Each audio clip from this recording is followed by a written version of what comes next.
Marcus Thompson's fist connected with his cousin's jaw before anyone could stop him. Blood sprayed across the warehouse floor as DeShaun stumbled backward, still gripping the knife he'd held to 8-year-old Sarah's throat seconds earlier. Two homeless women strangers Marcus had known for less than 3 weeks tackled DeShaun's accomplices from behind, their desperate screams echoing through the abandoned Detroit factory. "Daddy!" Sarah's cry pierced through the chaos. This wasn't supposed to happen. 30 days ago, Marcus had a home, a job, and a future. Now he had nothing but the clothes on his back, and two unlikely allies who'd risk everything for a little girl who wasn't even theirs. But this story doesn't start here. It starts with a foreclosure notice and a promise Marcus made to his dying wife. A promise that would cost him everything and teach him what family really means. Drop a comment with your city below so I can see how far this story has traveled. Let's begin where it all fell apart. Marcus Thompson stood in the bathroom of Bobby's Gas and Go on Woodward Avenue at 5:47 a.m., splashing cold water on his face with hands that wouldn't stop shaking. The fluorescent light above flickered, casting shadows across the mirror shadows that made the dark circles under his eyes look even deeper than they felt. He was 42 years old, but right now he looked 60. "You got this," he whispered to his reflection. "You got this, man. Just get through today." The bathroom door burst open. His daughter Sarah, 8 years old, with her hair in 2 uneven pigtails he'd attempted that morning, rushed in. "Daddy, the man said we gotta buy something or leave." Marcus dried his face with rough paper towels that scratched his skin. "I know, baby girl, we're going." "But I'm hungry." The words hit him like a punch to the gut. Marcus reached into his pocket, $4.37 in change. He'd already spent $8.50 filling the gas tank of his 2008 Honda Civic, the car that had become their home 2 weeks ago. "How about we get you some breakfast at school?" he said, forcing brightness into his voice. "They got that free breakfast program, remember?" Sarah's face fell.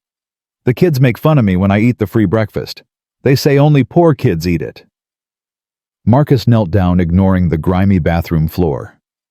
"Sarah, look at me. Look at Daddy." She met his eyes, those same brown eyes her mother Linda had, the ones that could see straight through any lie he tried to tell. "There's nothing wrong with needing help sometimes. Your mama used to say that people who look down on others for struggling are just scared they might struggle too someday. You hold your head up high, you hear me?" "Yes, Daddy." "That's my girl. Now let's get you to school." They walked back through the gas station. The clerk, a Pakistani man named Rashid, who'd been kind enough to let them use the bathroom for the past week, gave Marcus a sympathetic nod. "Your little one needs something to eat," Rashid asked quietly. Marcus's pride wanted to say no. His stomach, which hadn't seen food since yesterday's dollar menu burger, screamed yes, but he couldn't. "Here." Rashid slid a packaged honey bun and a small carton of orange juice across the counter. "On the house. For the little miss." "Rashid, I can't." "You can, and you will. Tomorrow, when things are better, you pay it forward. That's all I ask." Sarah's face lit up as she grabbed the honey bun. "Thank you, mister." Marcus blinked back tears. "Thank you," he managed. "I won't forget this." "I know you won't, brother. I know." Outside, the November cold bit through Marcus's security guard jacket, the navy blue one with the badge that said Thompson across the chest. The jacket from the job he'd lost 3 days ago when his supervisor caught him sleeping in his car during lunch break. "Can't have employees living on the property, Marcus. Company policy. I'm sorry." Sorry didn't pay bills.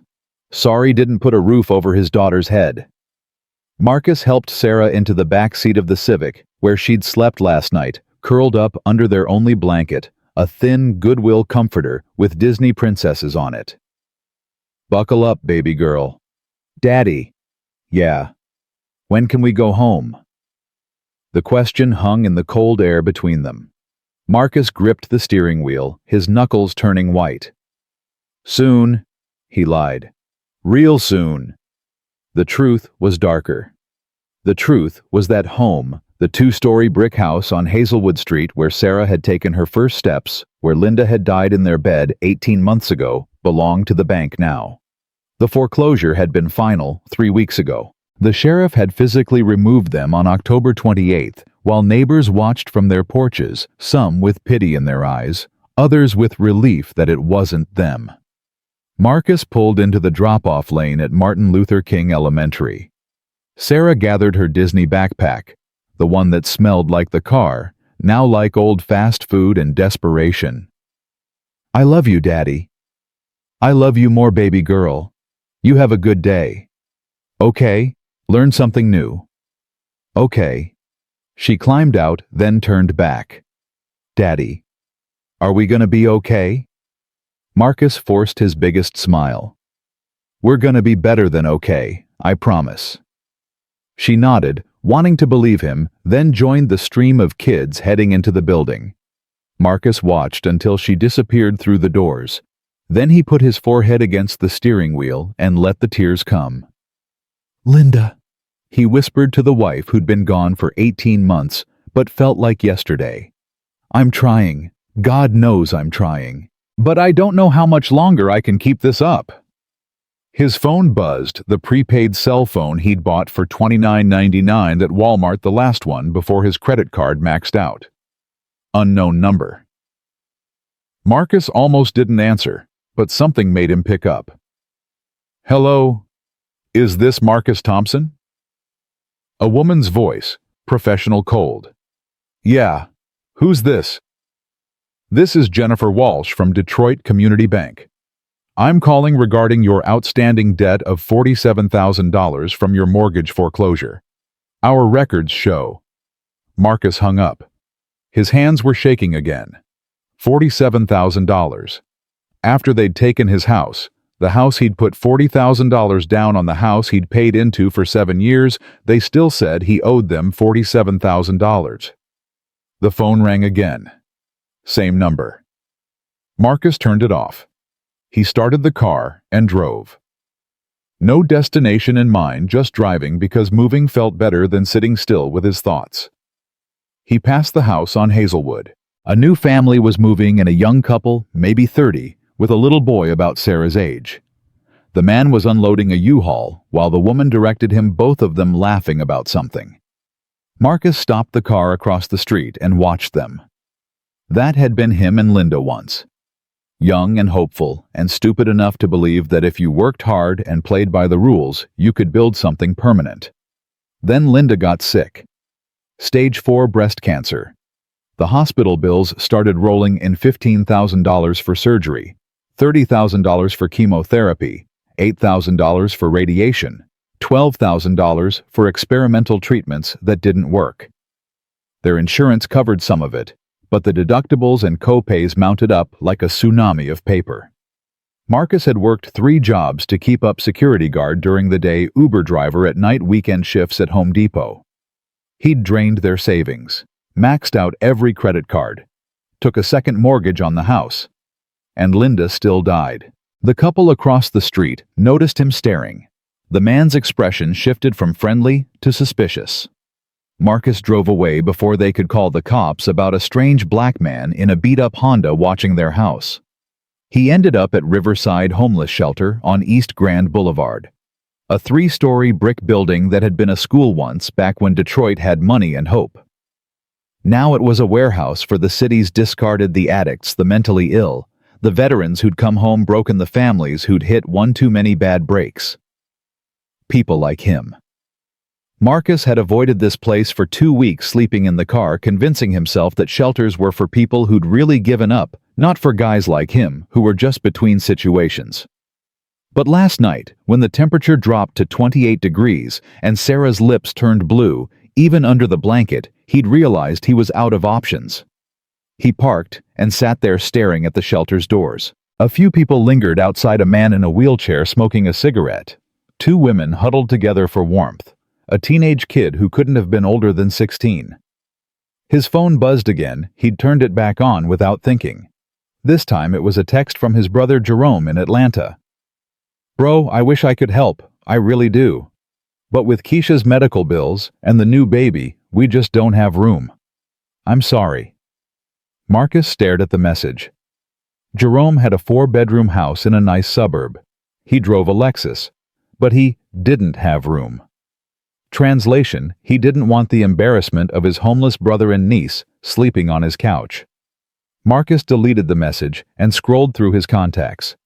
His mother had passed 5 years ago. His father had never been in the picture. Linda's parents had blamed Marcus for their daughter's death. If he'd had better insurance, maybe she could have gotten better treatment. Maybe she'd still be alive. His friends from the Marines. Most of them were dead, strung out, or had their own problems. The guys from work. They'd stopped returning his calls after he got fired. He was alone. No, not alone. He had Sarah. Marcus picked up his daughter from school at 3:15 p.m. She came out chattering about a story they'd read in class, something about a caterpillar that ate too much. He listened and smiled and pretended everything was normal while his stomach ate itself from hunger. "Daddy, can we get McDonald's?" "Not today, baby, but I got something even better."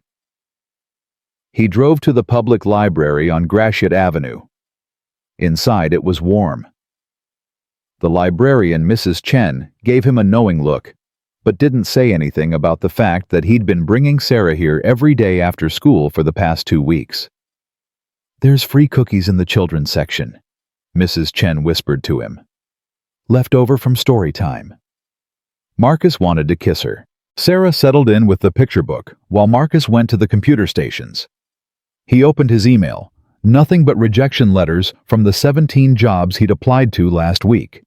He opened Indeed, searched for warehouse jobs Detroit. 63 new postings. He started applying, filling out the same information over and over. Name, address.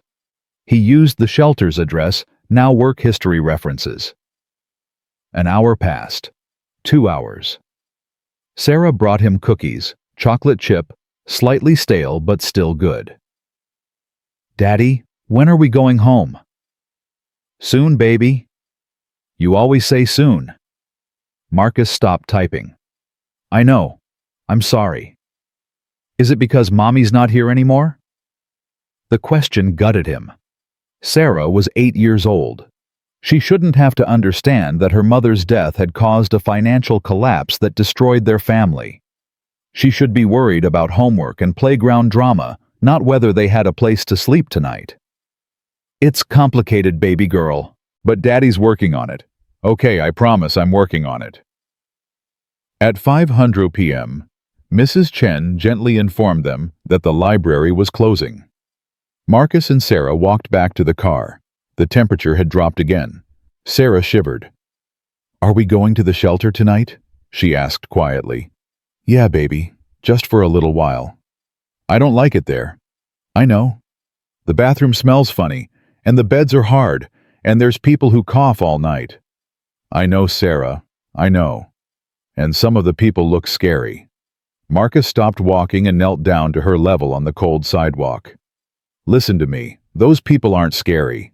They're just people who got knocked down by life same as us. Some of them made mistakes, some of them just got unlucky. But every single one of them is somebody's son or daughter, somebody's mama or daddy. You understand?" Sarah nodded slowly. "Good. Now come on. Let's go get in line before all the beds fill up." Riverside Shelter had a dinner service at 6:00 p.m., a meal of donated food served cafeteria style. Tonight it was spaghetti with meat sauce, green beans from a can, white bread and Kool-Aid that was more sugar than juice. Sarah wrinkled her nose at the green beans, but ate everything else. Marcus ate like he was storing up for winter because he was. After dinner, they lined up for bed assignments. The shelter had a family section, 8 rooms with bunk beds and a shared bathroom, but it only held 32 people, and there were 43 people in line tonight. Marcus could do the math. The intake worker, a heavy-set black woman named Gloria, who wore her hair in long braids and had kind eyes that had seen too much, shook her head as Marcus reached the front of the line. "Family section's full, baby. I can put you in the men's dorm and your little one in the women's—" "No." Marcus's voice was sharp. "No, we stay together." Gloria sighed. Marcus, I understand, but we got rules. She's 8 years old. She's not sleeping in a room full of strangers without me. Then what do you want me to do? I can't make beds appear out of thin air. A voice spoke up from behind them. They can have our spots. Marcus turned. 2 women stood there, one white with stringy blonde hair and a face that looked like it had been beautiful once before. Drugs or life, or both. Got to it the other wearing a hijab and carrying herself with a quiet dignity that seemed out of place in a homeless shelter. The blonde woman stepped forward. My name's Carol. This is Amina. We're in the family section room 6, but we don't got kids with us. We can move to the women's dorm. Your little girl needs her daddy. Marcus stared at them. You don't have to do that. I know we don't, Amina said softly. Her accent was Middle Eastern Syrian, maybe. But we want to. Gloria looked between them. Y'all sure the women's dorm is loud tonight? Got 3 women coming off meth, 1 with mental health issues. We'll be fine, Carol interrupted. We've dealt with worse. She looked at Sarah, who was half hidden behind Marcus's leg, and her expression softened in a way that made Marcus think maybe she'd had a daughter once too. Go on, Carol said to Gloria. Give them our room.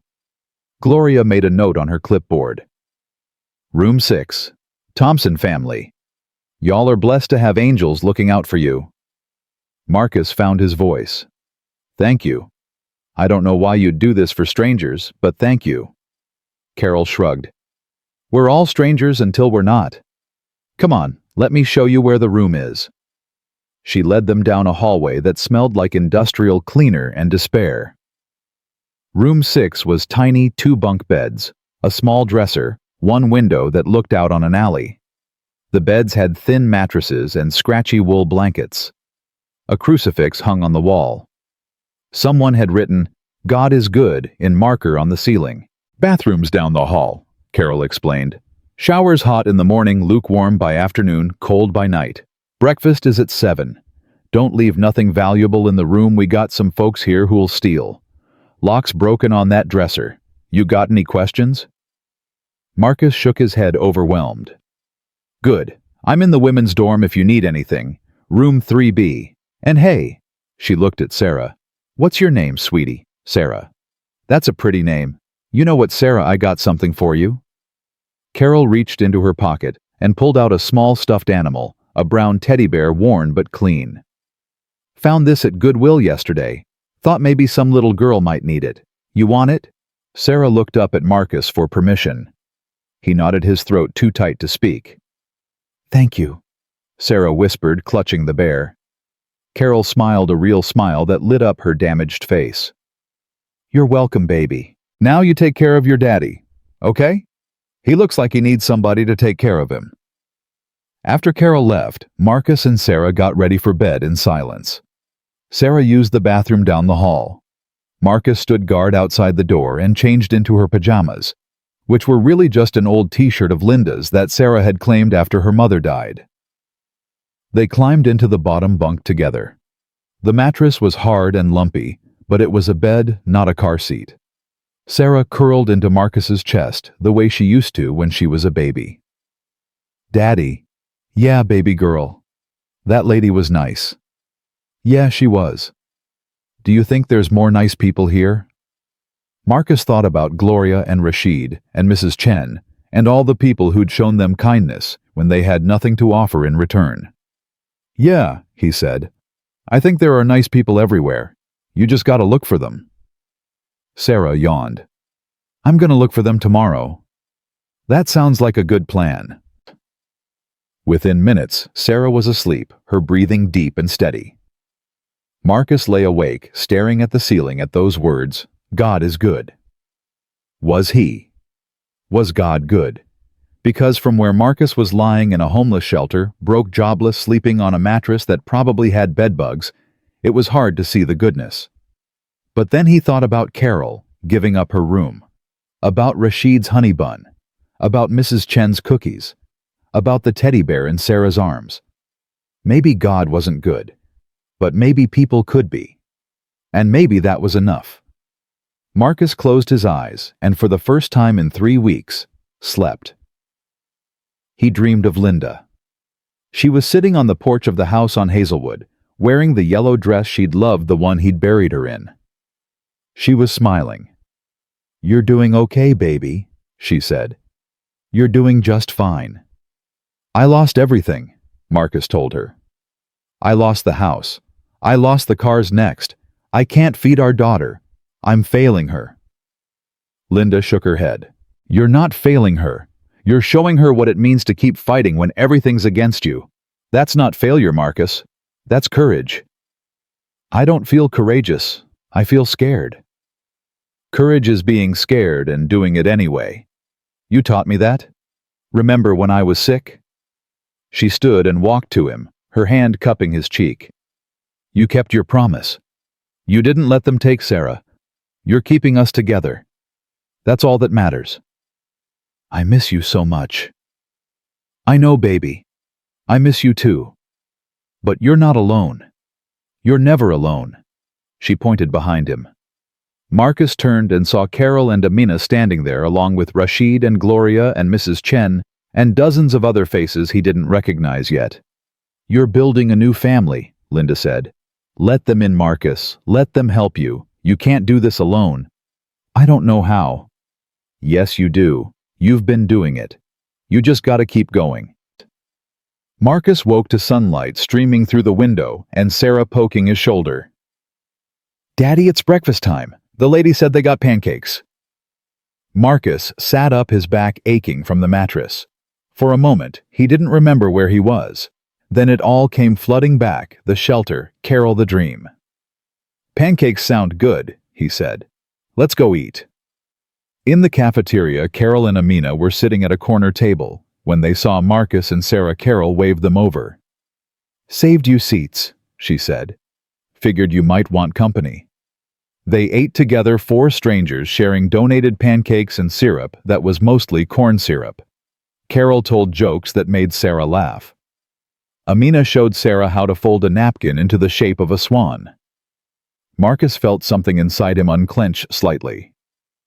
After breakfast, Carol pulled Marcus aside. "Listen, I know you don't know me from Eve, but Amina and we've been here for 8 months. We know how this place works. You need anything? Job leads, places to get free clothes for your girl, how to work the system. You ask us, okay? Why are you helping us?" Carol's smile faded. "Because I got a son. Tommy. He's 9 now. I lost custody 3 years ago when I was using. Been clean 18 months, but the court won't give him back. Says I don't got stable housing, stable income. Says I'm a danger." Her voice cracked. "I can't help my boy. But maybe I can help yours. Maybe that counts for something." Marcus understood then. They were both trying to save children they couldn't hold. "It counts," he said. "It counts for a lot." Amina joined them. "I have a daughter too," she said quietly. "Fatima. She's 7. She's in Syria with my mother. I came here as a refugee 4 years ago. I was supposed to bring her once I got settled, got a job, got a home. But I got sick. Breast cancer like your wife. The medical bills." She trailed off. Marcus didn't need her to finish. He knew that story. He'd lived it. "So now I'm here," Amina continued. "And Fatima is there. And I don't know if I'll ever see her again." The 3 of them stood in silence. 3 parents who'd lost their children in different ways, bound together by failure and hope, and the desperate need to believe that tomorrow might be different. "We're gonna help each other," Carol said firmly. "All of us. We're gonna figure this out." Marcus looked at these 2 women, one a recovering addict, one a refugee with cancer, and thought about Linda's dream, about building a new family. "Yeah," he said. "We're gonna figure this out." What Marcus didn't know, what none of them knew, was that in 3 weeks Sarah would be gone, that DeShaun Thompson would come back into their lives with a debt to settle and a knife to wield, that these 2 women he barely knew would become the only thing standing between his daughter and death. But that morning, Eating pancakes in a homeless shelter, Marcus allowed himself to hope. And sometimes hope is all you need to take the next step, even when that step leads straight into hell. Over the next 3 days, Marcus learned the rhythm of shelter life. Wake at 6:30 when Gloria banged on the doors. Breakfast at 7. Job hunting until noon. Pick up Sarah from school at 3:15. Dinner at 6. Lights out at 10. The days blurred together like a fever dream, each one the same as the last, except for the slow erosion of hope. On the 4th morning, Carol found Marcus in the computer room staring at his email. "Another rejection?" she asked. "5 more." Marcus rubbed his eyes. "That makes 32 total. Nobody wants to hire a guy with a homeless shelter for an address." Carol sat down at the computer next to him. "So don't use the shelter address." "What am I supposed to use? The car. Use mine." Marcus looked at her. "What? My sister's address. We ain't close, but she lets me use it for mail. I'll tell her you're a friend. Give potential employers something that looks stable." "Carol, I can't ask you to." "You didn't ask. I'm offering. Big difference." She scribbled an address on a scrap of paper and handed it to him. 3847 Livernois Avenue, Apartment 2B. Memorize it. Use it. Get yourself a job so you can get your baby out of here. Marcus took the paper, his hand shaking slightly. "Why are you doing this?" Carol was quiet for a moment, her fingers drumming on the desk. "You really want to know?" "Yeah." "Because when I lost Tommy, when they took him away, I stood in that courtroom and watched every single person who was supposed to care about me turn their backs. My mama said I was a disgrace. My sister said I was poison. Tommy's daddy said I deserved to lose him. And you know what? They were right. I did deserve it. But that didn't make it hurt less." She turned to face Marcus directly. "So when I see a good man trying to do right by his kid fighting with everything he's got, I'm gonna help him. Because maybe if enough people had helped me, Tommy would still be mine."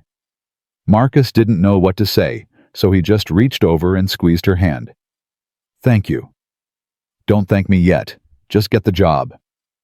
That afternoon, Marcus updated his resume with Carol's sister's address and applied to 15 more positions. One of them was for a warehouse supervisor at Detroit Distribution Center, a massive facility that handled logistics for half the auto plants in Michigan. The pay was $52,000 a year with benefits. The application asked for 3 professional references. Marcus put down his old supervisor from the Marines, a guy from Home Depot who'd always liked him, and took a chance on the third one. He put down Rashid from the gas station. At 3 o'clock, he picked up Sarah from school. She climbed into the car with her backpack and immediately burst into tears. Marcus's heart stopped. "Baby, what happened? Did someone hurt you?" "No," Sarah sobbed. "It's worse." "What could be worse?" "Mrs. Patterson said we have to do a family tree project. We have to bring in pictures of our family and our house and write about where we live.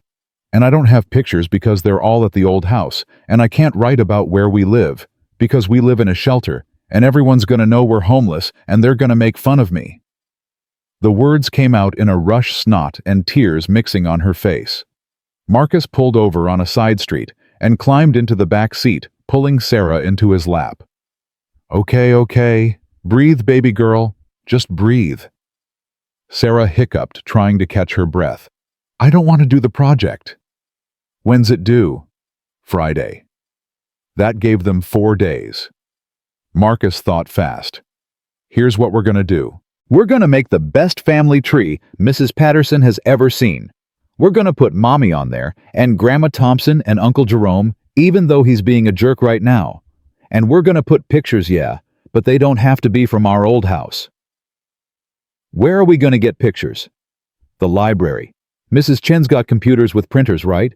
We'll find pictures online, print them out, make it look nice. And for where we live, you're going to write about what makes a home, not the building, the people. You understand?" Sarah wiped her nose on her sleeve. "I guess." "That's my girl. Now come on. Let's go to the library and start working on this." They spent 2 hours at the library. Sarah drew a tree with construction paper Mrs. Chen donated. They printed out generic family photos from free stock photo websites. Marcus felt a little dishonest about it, but what choice did he have? They couldn't use real photos because all their family photos were in storage, and Marcus couldn't afford the $50 monthly fee to access the storage unit. While Sarah worked on her project, Marcus's phone rang. Unknown number. He almost ignored it, but something made him answer. Hello. Is this Marcus Thompson? Yeah. This is David Chen from Detroit Distribution Center. I'm calling about your application for the warehouse supervisor position. Marcus's heart started pounding. Yes, sir. I'd like to schedule an interview. Are you available tomorrow at 10 a.m.? Yes, absolutely. I'll be there. Great. Bring 2 forms of ID and be prepared to discuss your management experience. See you tomorrow, Marcus. The line went dead. Marcus sat there, phone in hand, unable to believe what just happened. Daddy? Sarah looked up from her family tree. You okay? Yeah, baby girl. I'm better than okay. I got a job interview. Sarah's face lit up. Does that mean we can go home? Not yet, but maybe soon. Maybe real soon. That night at the shelter, Marcus told Carol and Amina about the interview. They were in the cafeteria after dinner, Sarah off playing with some other kids in the common room. That's wonderful, Amina said. What will you wear? Marcus looked down at his clothes jeans with a hole in the knee, a t-shirt that had seen better days. I got my security guard uniform. It's the only professional thing I own. Carol shook her head. You can't wear that. You'll look desperate. I am desperate. Yeah, but they don't need to know that. Wait here. She disappeared and came back 10 minutes later with a suit on a hanger, a navy blue suit, slightly worn, but clean and pressed. Where did you get that? Marcus asked. There's a donation closet in the basement. People give us their old work clothes. This one's been sitting there for months. Nobody wants to wear a suit when they're living on the street. But you need it. Marcus took the suit. It looked about his size. I don't know what to say. Say you'll nail that interview and get your daughter out of here. I'll nail it.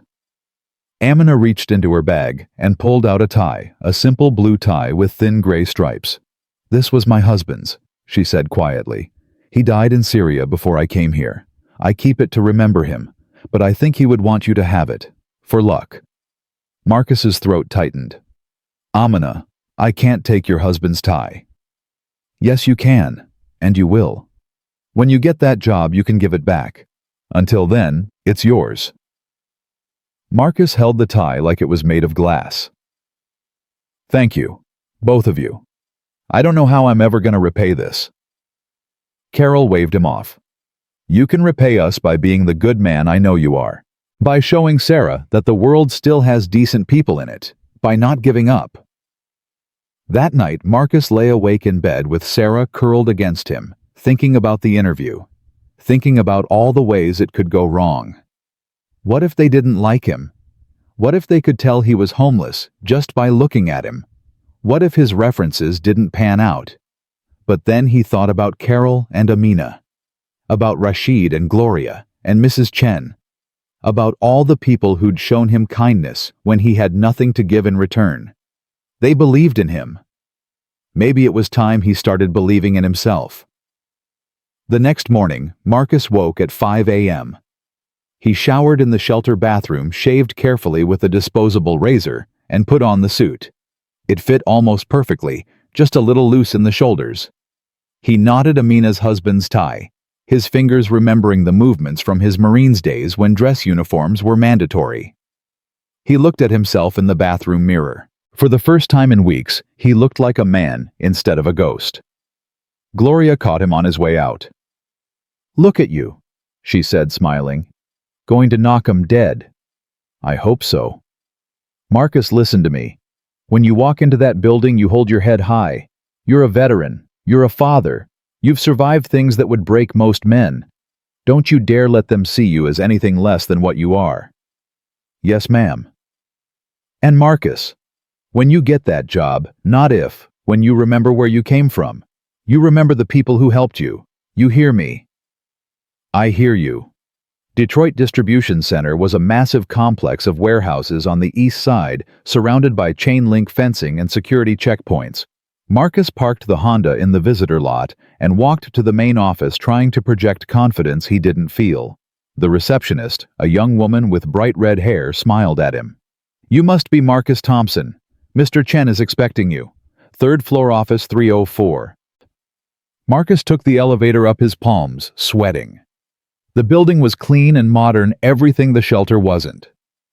People moved through the hallways with purpose, carrying clipboards and talking on phones. This was the world of employed people, of people who had homes and paychecks and futures. He could belong here. He had to belong here. Office 304 had David Chen, operations manager, on the door. Marcus knocked. Come in. David Chen was younger than Marcus expected, maybe 35, Asian, wearing khakis and a company polo shirt. His office was neat and organized with photos of his family on the desk. Marcus, good to meet you. David stood and shook his hand. Please sit. Marcus sat, forcing himself not to fidget. I've reviewed your application, David said, flipping through papers. 8 years in the Marines, honorable discharge. 3 years at Allied Security. Experience at Home Depot. No college degree, but plenty of practical experience. Your references were glowing, by the way. Rashid Ahmed called me personally to vouch for you. He did. He did. Said you were the most honest man he'd ever met. That means something in this business. David leaned back in his chair. So Marcus, tell me, why do you want this job? Marcus had prepared an answer, something professional about career growth and challenging opportunities. But looking at David Chen at his family photos, he decided to tell the truth. I want this job because I have an 8-year-old daughter who's sleeping in a homeless shelter, and I need to get her out of there. I want it because I've spent the last month watching my child go hungry and cold and scared, and I'm tired of feeling helpless.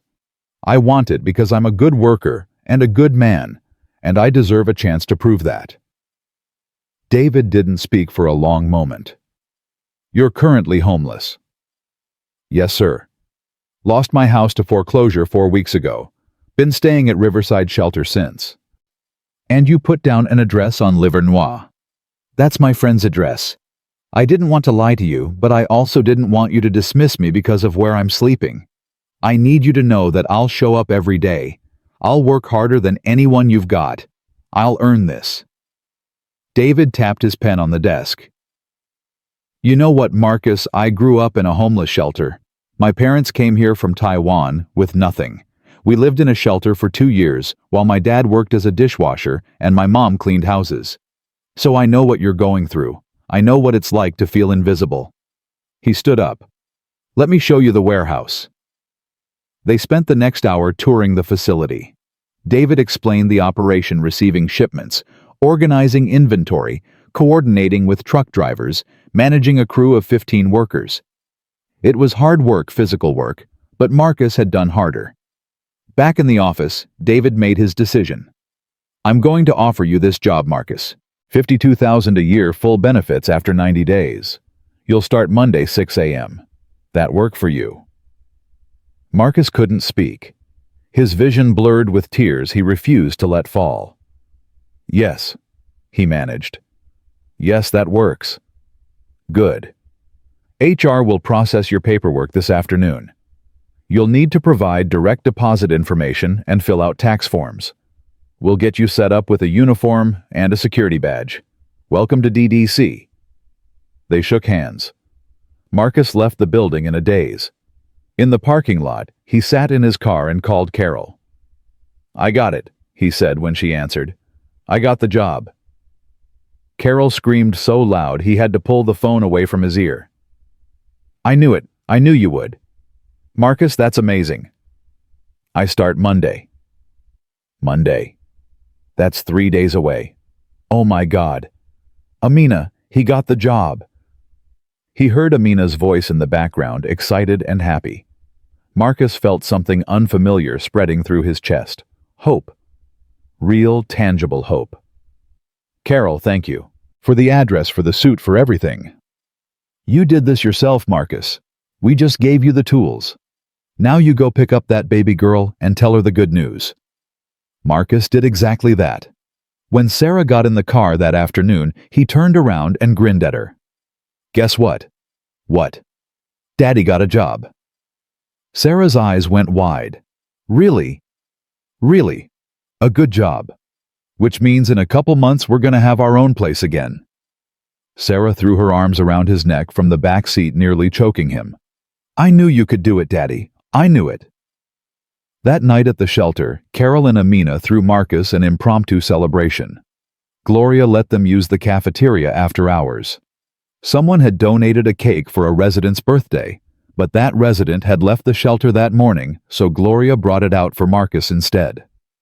It was a cheap grocery store cake with Happy Birthday in blue frosting, but it was the best thing Marcus had eaten in weeks. Sarah ate 2 pieces and fell asleep in Marcus's lap, chocolate frosting on her face. Amina covered her with a blanket. You did good, she told Marcus. Your wife would be proud. I hope so. Carol raised her cup of fruit punch. To Marcus, and to new beginnings. They all raised their cups and drank. Marcus felt something he hadn't felt since Linda died. He felt like maybe, just maybe, things were going to be okay. The next 3 days passed in a blur. Marcus filled out paperwork.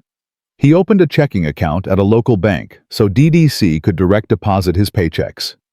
He calculated how long it would take to save enough for first month's rent and security deposit on an apartment, probably 8 weeks if he was frugal. Sarah's family tree project was a hit. Mrs. Patterson gave her an A- and displayed it in the hallway.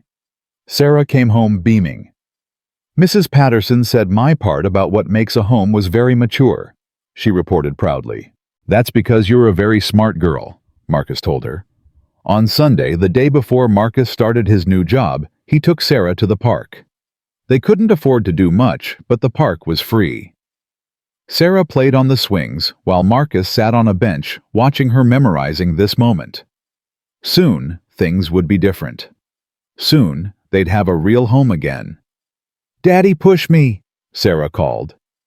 Marcus got up and pushed her swing higher and higher until she was shrieking with laughter. She looked so much like Linda in that moment, same smile, same joy in her eyes. Higher, Daddy. You're gonna fly away. That's okay, you'll catch me. And he would. He'd always catch her. They stayed at the park until the sun started to set. On the walk back to the car, Sarah slipped her hand into his. Daddy. Yeah, baby girl. Even though we don't have our old house anymore, we're still a family, right? The strongest family there is. And Carol and Amina are part of our family now, too. Marcus thought about that. About how Carol had given up her room that first night. About Amina's husband's tie, which he'd carefully folded and placed in his one suitcase. About how these 2 women strangers just a few weeks ago had become the support system that kept him going. Yeah, he said. They're family. Good. I like them. Me too, baby. Me too. That night, Marcus couldn't sleep. Tomorrow he'd start his new job. Tomorrow he'd begin the climb back to normalcy. He should have been excited, but instead, he felt anxious. What if he messed it up? What if he couldn't handle the job? What if he failed Sarah again? Around midnight, he gave up on sleep and went to the common room. Amina was there sitting by the window, reading a worn paperback. Can't sleep, she asked. Nervous about tomorrow. That's normal. First days are always hard. Marcus sat down next to her. Can I ask you something? Of course. How do you do it? How do you keep going when everything's fallen apart? Amina closed her book and looked out the window at the Detroit skyline. You want to know the truth? Yeah. Some days I don't keep going. Some days I lie in bed and think about giving up. About letting the cancer win, about stopping treatment, about just stopping. But then I think about Fatima, about how she's waiting for her mama to come get her. And I think maybe today's not the day to give up. Maybe I'll try one more day." She turned to Marcus. "And then tomorrow comes, and I think the same thing. Maybe one more day. And those days add up. And here I still am." "Do you ever think you'll see her again? Your daughter?" "I have to believe I will, because if I stop believing that I might as well be dead already." They sat in silence for a while. Finally, Marcus spoke. "Thank you. For the tie. For everything." "You're welcome. Now go get some sleep. Tomorrow you have a job to start." Marcus went back to his room. Sarah was sprawled across the bottom bunk, snoring softly. He climbed in carefully, trying not to wake her, and closed his eyes. This time, he dreamed of the future. Of an apartment with Sarah's name on the lease. Of grocery shopping without counting every penny. Of buying Sarah new clothes that actually fit. Of stability. He woke to Gloria banging on the doors. "Rise and shine. Breakfast in 30 minutes." Marcus got up, got dressed in his DDC uniform, and got ready to start his new life. Carol caught him on his way out. "You look official," she said. "I feel official." "You're gonna do great, Marcus. I know it." She handed him a brown paper bag. "What's this?" "Lunch. Peanut butter and jelly apple chips. Nothing fancy, but you can't work on an empty stomach." Marcus hugged her, surprising them both. "Thank you, Carol, for everything. Go on now. Don't be late on your first day." Marcus drove to DDC and clocked in at exactly 6 a.m. His supervisor, a gruff man named Ray, showed him around again and introduced him to his crew. They were a mix of ages and backgrounds. 2 young guys fresh out of high school. A woman in her 50s who'd been there for 20 years. A couple of guys around Marcus's age who looked him over with neutral expressions. "All right, people," Ray announced. "This is Marcus Thompson, your new supervisor. Marcus is going to be handling scheduling, inventory management, and quality control. You got questions or problems, you bring them to Marcus. Marcus, you got questions or problems, you bring them to me. Everyone clear?" A chorus of "Yes, sir," and "Got it." Ray turned to Marcus. "Think you can handle it?" "Yes, sir." "Good. Let's get to work." The first day was brutal. 8 hours on his feet, learning systems, memorizing procedures, trying to earn the respect of workers who didn't know him and had no reason to trust him. But Marcus had been through worse. He'd survived boot camp. He'd survived Iraq. He'd survived losing his wife and his home. He could survive this. At 2 p.m. during his break, he called the shelter. Gloria put Sarah on the phone. "Daddy, how's the job?" "It's good, baby girl. I'm working hard." "I'm proud of you." Those 4 words made every aching muscle, every moment of doubt worth it. "I'm proud of you too. You be good for Gloria, okay?" "I will. Love you, Daddy." "Love you more." Marcus finished his shift at 3 p.m. and drove straight to Sarah's school to pick her up. She ran to the car like she did every day, but today felt different. Today, he was employed. Today, he had a paycheck coming. Today, they had a future. "How was school?" he asked. "Good. We learned about fractions." "Fractions? Huh, you gonna teach Daddy about fractions?" Sarah launched into an explanation involving pizzas and pie slices.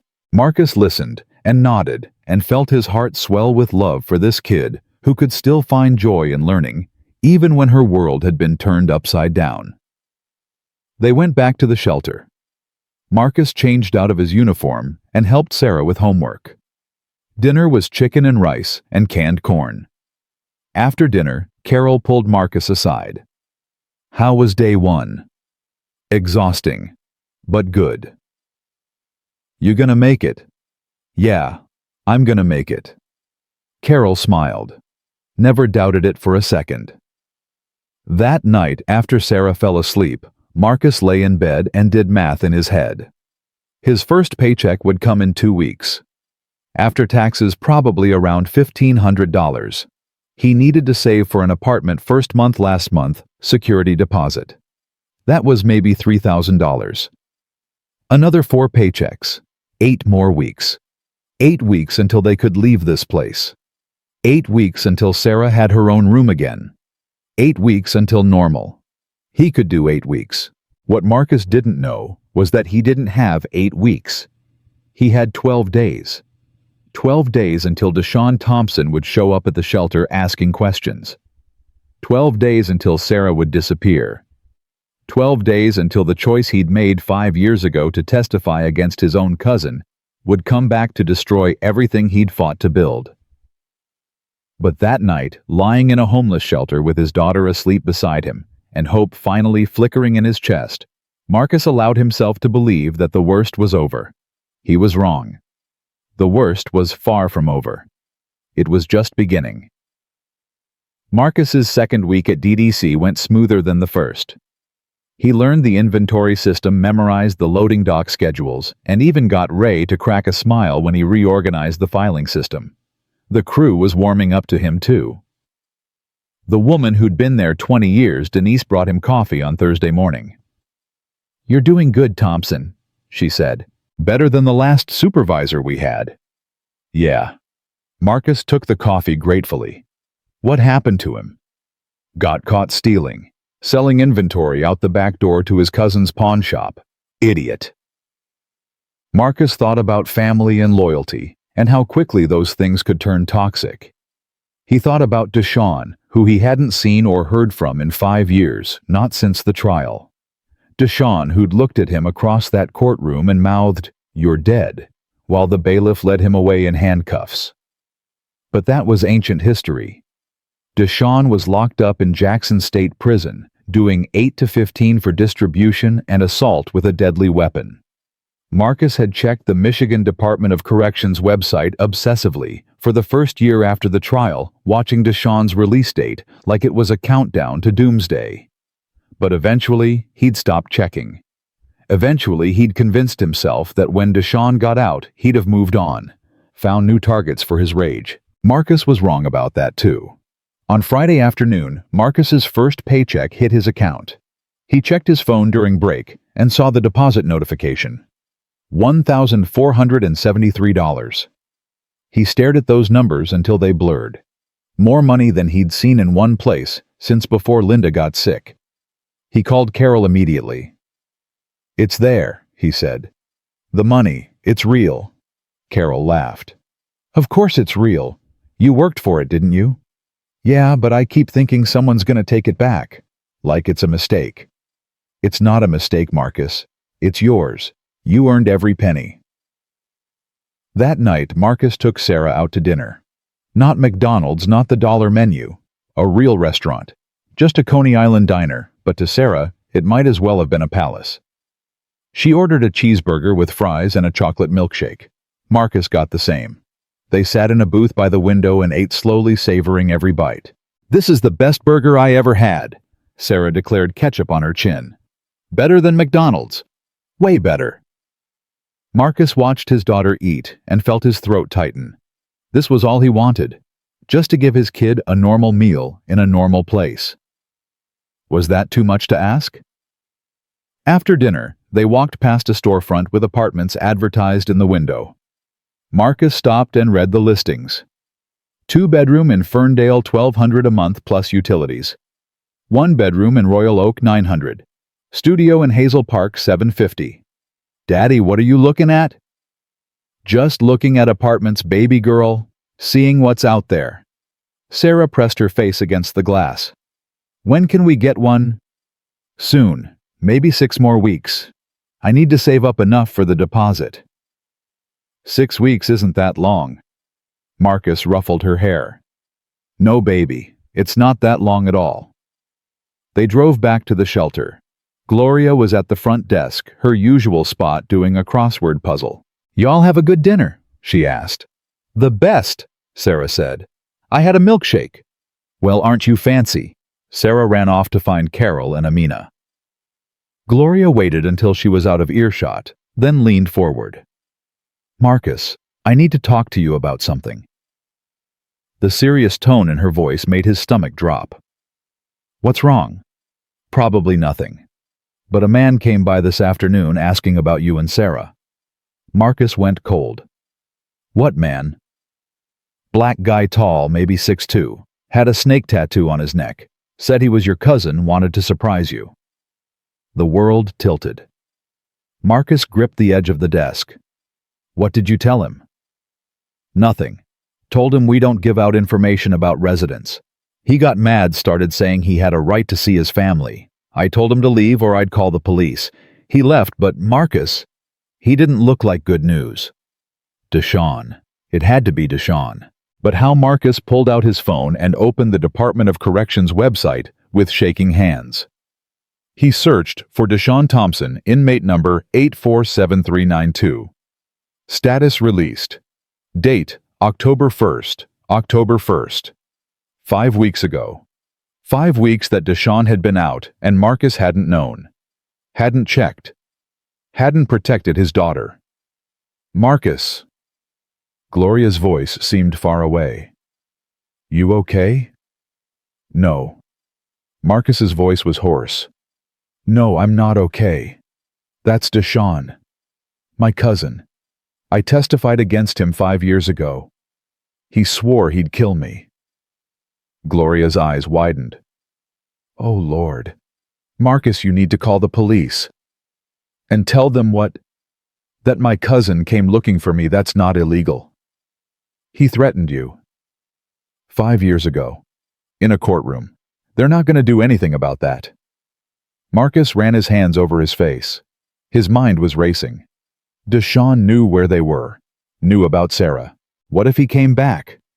What if he came back when Marcus was at work? Gloria, I need you to promise me something. Anything. Sarah doesn't go anywhere without an adult. Not to play outside, not to the bathroom, nowhere. And if DeShaun comes back, you call the police immediately. You don't talk to him. You don't let him in. You just call 911. I will. I promise. Marcus found Sarah in the common room with Carol and Amina. They were teaching her to play poker with candy for chips. Sarah was laughing, winning happy. Sarah, baby, come here for a second.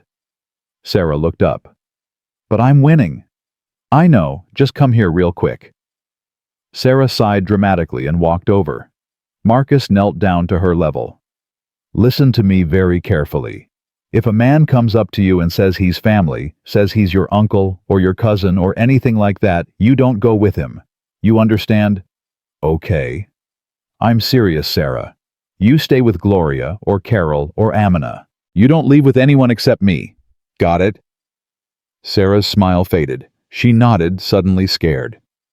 Daddy, what's wrong? Nothing. I just need to make sure you're safe. Can you promise me you'll do what I'm asking?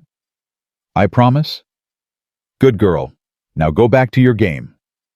Sarah returned to the poker table, but she kept looking back at Marcus with worried eyes. Carol caught his expression and excused herself from the game. What happened?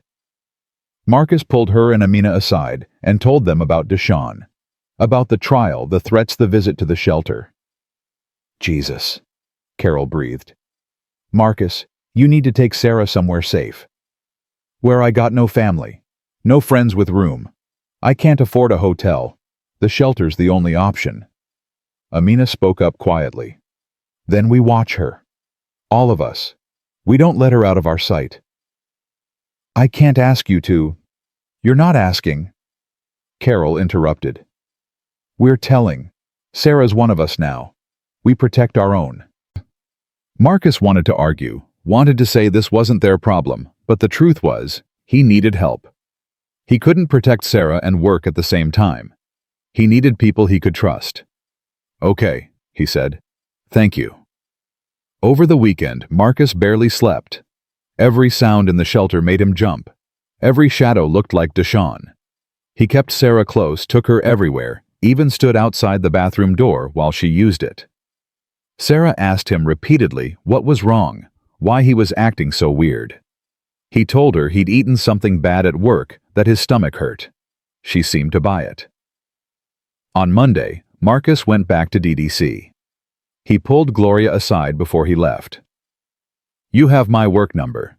Anything happens, anything at all, you call me. I will, Marcus, I promise. She'll be safe. But promises are easy to make and hard to keep. Marcus made it through the morning shift on pure adrenaline and coffee. At 11:30, his phone rang. Unknown number. He answered it anyway. Hello. Heavy breathing. Then a voice he hadn't heard in 5 years, but would recognize anywhere. Hey, cousin. Marcus's blood turned to ice. DeShaun. Been a long time, Marcus. Too long. What do you want? What do I want? DeShaun laughed to sound like gravel scraping. I want 5 years of my life back. I want the respect you took from me when you snitched. I want a lot of things, Marcus. I didn't snitch. I told the truth. You beat that kid half to death over $20. That kid stole from me. Had to make an example. He was 16 years old. Old enough to know better. But that's ancient history now, cousin. I'm calling about something else. Something more important. Marcus's hand tightened on the phone. Stay away from my daughter. Your daughter. DeShaun's voice took on a mocking tone. That's right, you got a little girl now. What's her name again? Sarah. Pretty name. Pretty little girl too. Saw her at that shelter you living in. Tough times, huh, cousin?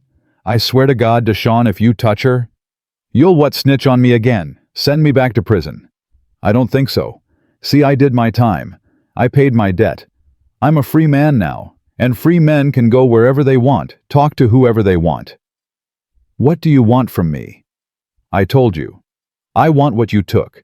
Since I can't get my time back, I'll settle for yours. See how you like losing something you love. The line went dead. Marcus tried to call back. The number went straight to voicemail. He called the shelter. Riverside Shelter, this is Gloria. Gloria, it's Marcus. Is Sarah okay? She's fine. She's right here in the cafeteria eating lunch. Don't let her out of your sight. DeShaun just called me. He's threatening her. Gloria's voice went hard. That son of a bitch. Marcus, I'm calling the police right now. Good. I'm coming back. Tell Ray I had a family emergency. Marcus clocked out and drove back to the shelter, going 20 miles over the speed limit. His heart was pounding so hard he thought it might explode. The threat had been clear. DeShaun was coming for Sarah. Not to hurt Marcus directly, that would be too easy. He wanted Marcus to suffer the way he'd suffered. By the time Marcus got to the shelter, 2 police cars were in the parking lot. He ran inside and found Sarah sitting with Carol and Amina in the common room, looking scared but unhurt. He swept her into his arms. Daddy, what's happening? Gloria said we're in danger. Everything's fine, baby. I just needed to make sure you were okay. A police officer approached. Young guy, maybe 25, with a notebook out. Mr. Thompson, I'm Officer Davis. I need to ask you some questions about the threats you received. Marcus set Sarah down and turned to Carol. Can you take her somewhere else? I don't want her hearing this. Carol nodded and led Sarah away. Amina stayed. Marcus told Officer Davis everything. About the trial, about DeShaun's conviction, about the visit to the shelter, and the phone call. Davis wrote it all down, with an expression that told Marcus he'd heard versions of this story 100 times. Here's the problem, Mr. Thompson, Davis said when Marcus finished. Your cousin hasn't actually done anything illegal. He came to a public shelter and asked about you. He called you on the phone and said some vague things. None of that rises to the level of a credible threat. He said he was going to take something I love. He said he'd settle for your time, which could mean anything. Could mean he wants to waste your time. Without a specific credible threat of violence, there's nothing we can charge him with. Marcus wanted to scream. So what am I supposed to do? Wait until he actually hurts my daughter before you'll help. Davis looked uncomfortable. I understand your frustration. What I can do is file a report. If he makes contact again, call 911 immediately. If he comes to the shelter, call us. We'll come out and document everything. If he escalates to actual threats or violence, then we can pursue charges or a restraining order. A restraining order takes time. He could hurt her before then. I know. I'm sorry. The law ties our hands sometimes. After the police left, Marcus sat in the common room with his head in his hands. Carol and Amina sat on either side of him. "This is insane," Carol said. "They won't do anything until he actually hurts someone." "That's what the man said." Amina spoke softly. "Then we protect her ourselves." Marcus looked up. "How?" "We don't let her out of our sight. One of us is with her at all times. We walk her to school. We pick her up. We stay with her every second she's here." "I can't ask you to do that." "You're not asking," Carol said firmly. "We're doing it. Sarah's our family now. You think we're gonna let some piece of trash hurt her?" Marcus felt tears sting his eyes. "I don't deserve you to." "Probably not," Carol said with a slight smile. "But you got us anyway." The next week passed in a blur of hypervigilance and fear. Marcus went to work each day feeling like he was abandoning his daughter to danger. Carol and Amina rotated shifts watching Sarah. They walked her to school in the morning, picked her up in the afternoon, stayed with her every second in the shelter. Sarah complained about the constant supervision, but seemed to understand it was important. DeShaun didn't make another appearance, didn't call, didn't show up at the shelter. Marcus started to hope maybe he'd moved on, found another target for his rage. Started to think maybe they'd get through this after all. He should have known better. On Friday, Marcus's second paycheck hit. Another $1,400. Combined with what he'd saved from the first check, he now had $2,600 in the bank. Not quite enough for an apartment, but close. Maybe one more paycheck and they could start looking. He told Sarah about it at dinner that night. "2 more weeks, baby girl. Maybe 3. Then we're out of here." Sarah's face lit up. "Really? Our own place?" "Our own place. Can I have my own room?" "Absolutely. We'll get you a bed and everything. You can pick out the color for the walls." "I want purple." "Purple it is." They went back to the shelter in high spirits. Sarah ran ahead to tell Carol and Amina the good news. Marcus followed more slowly, his phone in his hand, checking his bank balance one more time just to make sure the money was real. He didn't notice the black van parked across the street. Didn't see the 2 men watching the shelter entrance. Didn't see DeShaun in the driver's seat smoking a cigarette and smiling. Saturday morning, Marcus had to work a half-day. Inventory audit. Ray needed all supervisors present. Marcus almost called in sick, but they needed the money. Every hour of overtime got them closer to that apartment. He pulled Carol and Amina aside before he left. "I'll be back by 1. Don't let her out of your sight." "We won't," Amina promised. "Not for a second," Carol added. Marcus kissed Sarah goodbye. "Be good for Carol and Amina, okay?" "I will, Daddy." He left for work. It was the last time he saw his daughter for 16 hours. At the shelter, Sarah was playing cards with Carol when Amina got called to the office. Gloria needed her to fill out some paperwork about her Medicaid application. Amina hesitated. "I should stay with Sarah." "I got her," Carol said. "Go handle your business. We'll be right here." Amina left. Carol and Sarah continued their card game. 10 minutes passed. 15. Sarah started getting antsy. "I need to use the bathroom." "Okay, let's go." They walked down the hallway toward the women's bathroom. Carol waited outside while Sarah went in. 1 minute. 2 minutes. Carol heard the toilet flush, heard the water running. Then she heard Sarah scream. Carol burst through the bathroom door. It was empty. The window was open, broken. Glass on the floor. And Sarah was gone. Carol ran to the window and looked out. The alley behind the shelter. A black van peeling away. She saw Sarah's face in the back window, saw her pounding on the glass. "No!" Carol screamed. "Sarah!" She ran back to the office, her heart pounding. "Gloria! Call the police. Sarah's been taken." Gloria grabbed the phone. Carol ran to find Amina. They met in the hallway. "What happened?" Amina's face was white. "Someone took her. Through the bathroom window." I only looked away for a second. We have to call Marcus. Gloria was already on the phone with 911. Carol pulled out her cell phone with shaking hands and called Marcus. He answered on the first ring. Hey, Carol, everything okay? Marcus? Her voice broke. Sarah's gone. There was a long silence.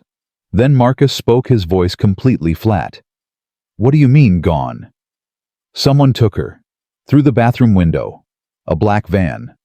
Marcus, I'm so sorry, I only turned away for a second. I'm coming. The line went dead. Carol stood there with the phone in her hand, tears streaming down her face. Amina put her arms around her. This is my fault, Carol sobbed. I was supposed to watch her. It's not your fault. It's DeShaun's fault. Marcus trusted me. He trusted us. And we're going to help him get her back. Come on. We need to tell the police everything we know. By the time Marcus got to the shelter 20 minutes later, driving like a madman and running 2 red lights, the police were already there. Same officer from before Davis, plus 2 detectives and a sergeant. Marcus ran up to them. Where's my daughter? Davis stepped forward. Mr. Thompson, we're doing everything we can. That's not what I asked. Where is she? We don't know yet. We've issued an Amber Alert. We have officers searching. Marcus grabbed Davis by his vest. You said you couldn't do anything until he made a move. Well, he made a move. He took my little girl. 2 officers pulled Marcus back. The sergeant, an older black man with gray hair, spoke calmly. Mr. Thompson, I understand you're upset, but we need you to calm down and help us. Can you do that? Marcus was shaking all over. He nodded. Good. Now you think your cousin DeShaun did this. I know he did it. Do you know where he might take her? Marcus tried to think, but his brain was short-circuiting. Where would DeShaun go? He didn't know. DeShaun had been in prison for 5 years. His old haunts might be gone. His old crew might have scattered. I don't know, Marcus admitted. I don't know where he'd go. What about friends? Family places he used to hang out. His mama's dead. His daddy's been in prison since we were kids. He used to run with some guys on the east side, but that was years ago. Names? I don't remember. Big Tommy, Little Ray. I don't know, man. I testified against him. I wasn't exactly keeping up with his social circle. The sergeant made some notes. All right. We'll start checking known associates. Meanwhile, I need you to stay by your phone in case he calls with demands. Demands? Marcus's voice rose. You think this is a ransom thing? I don't know what this is yet, Mr. Thompson, but kidnappers usually make contact. If he does, we need you to keep him on the phone as long as possible so we can trace the call. Carol and Amina appeared at Marcus's side. Carol's eyes were red from crying. Marcus, I'm so sorry. I should have... Not now, Carol. His voice was harsh. Carol flinched like he'd slapped her. Marcus knew he was being unfair, knew this wasn't her fault, but he couldn't deal with her guilt on top of his own terror. The police asked more questions. What was Sarah wearing? Pink jacket, jeans, light-up sneakers. Did she have any identifying marks? Small birthmark on her left shoulder. Medical conditions. Number medications? No. They took statements from Carol and Amina and Gloria and everyone else in the shelter. They dusted the bathroom for prints. They looked for tire tracks in the alley. They did all the things police are supposed to do, but Sarah was still gone. Hours passed. The Amber Alert went out across Michigan. Sarah's face appeared on highway signs and news broadcasts. Marcus's phone blew up with messages from people he barely knew offering prayers and support. None of it helped. None of it brought Sarah back. At 6 p.m., Marcus's phone rang. Unknown number. This is him, Marcus said to the police. They scrambled to start the trace. Marcus answered. DeShaun. Hey, cousin, you missing something? Rage filled Marcus's vision with red. Where is she?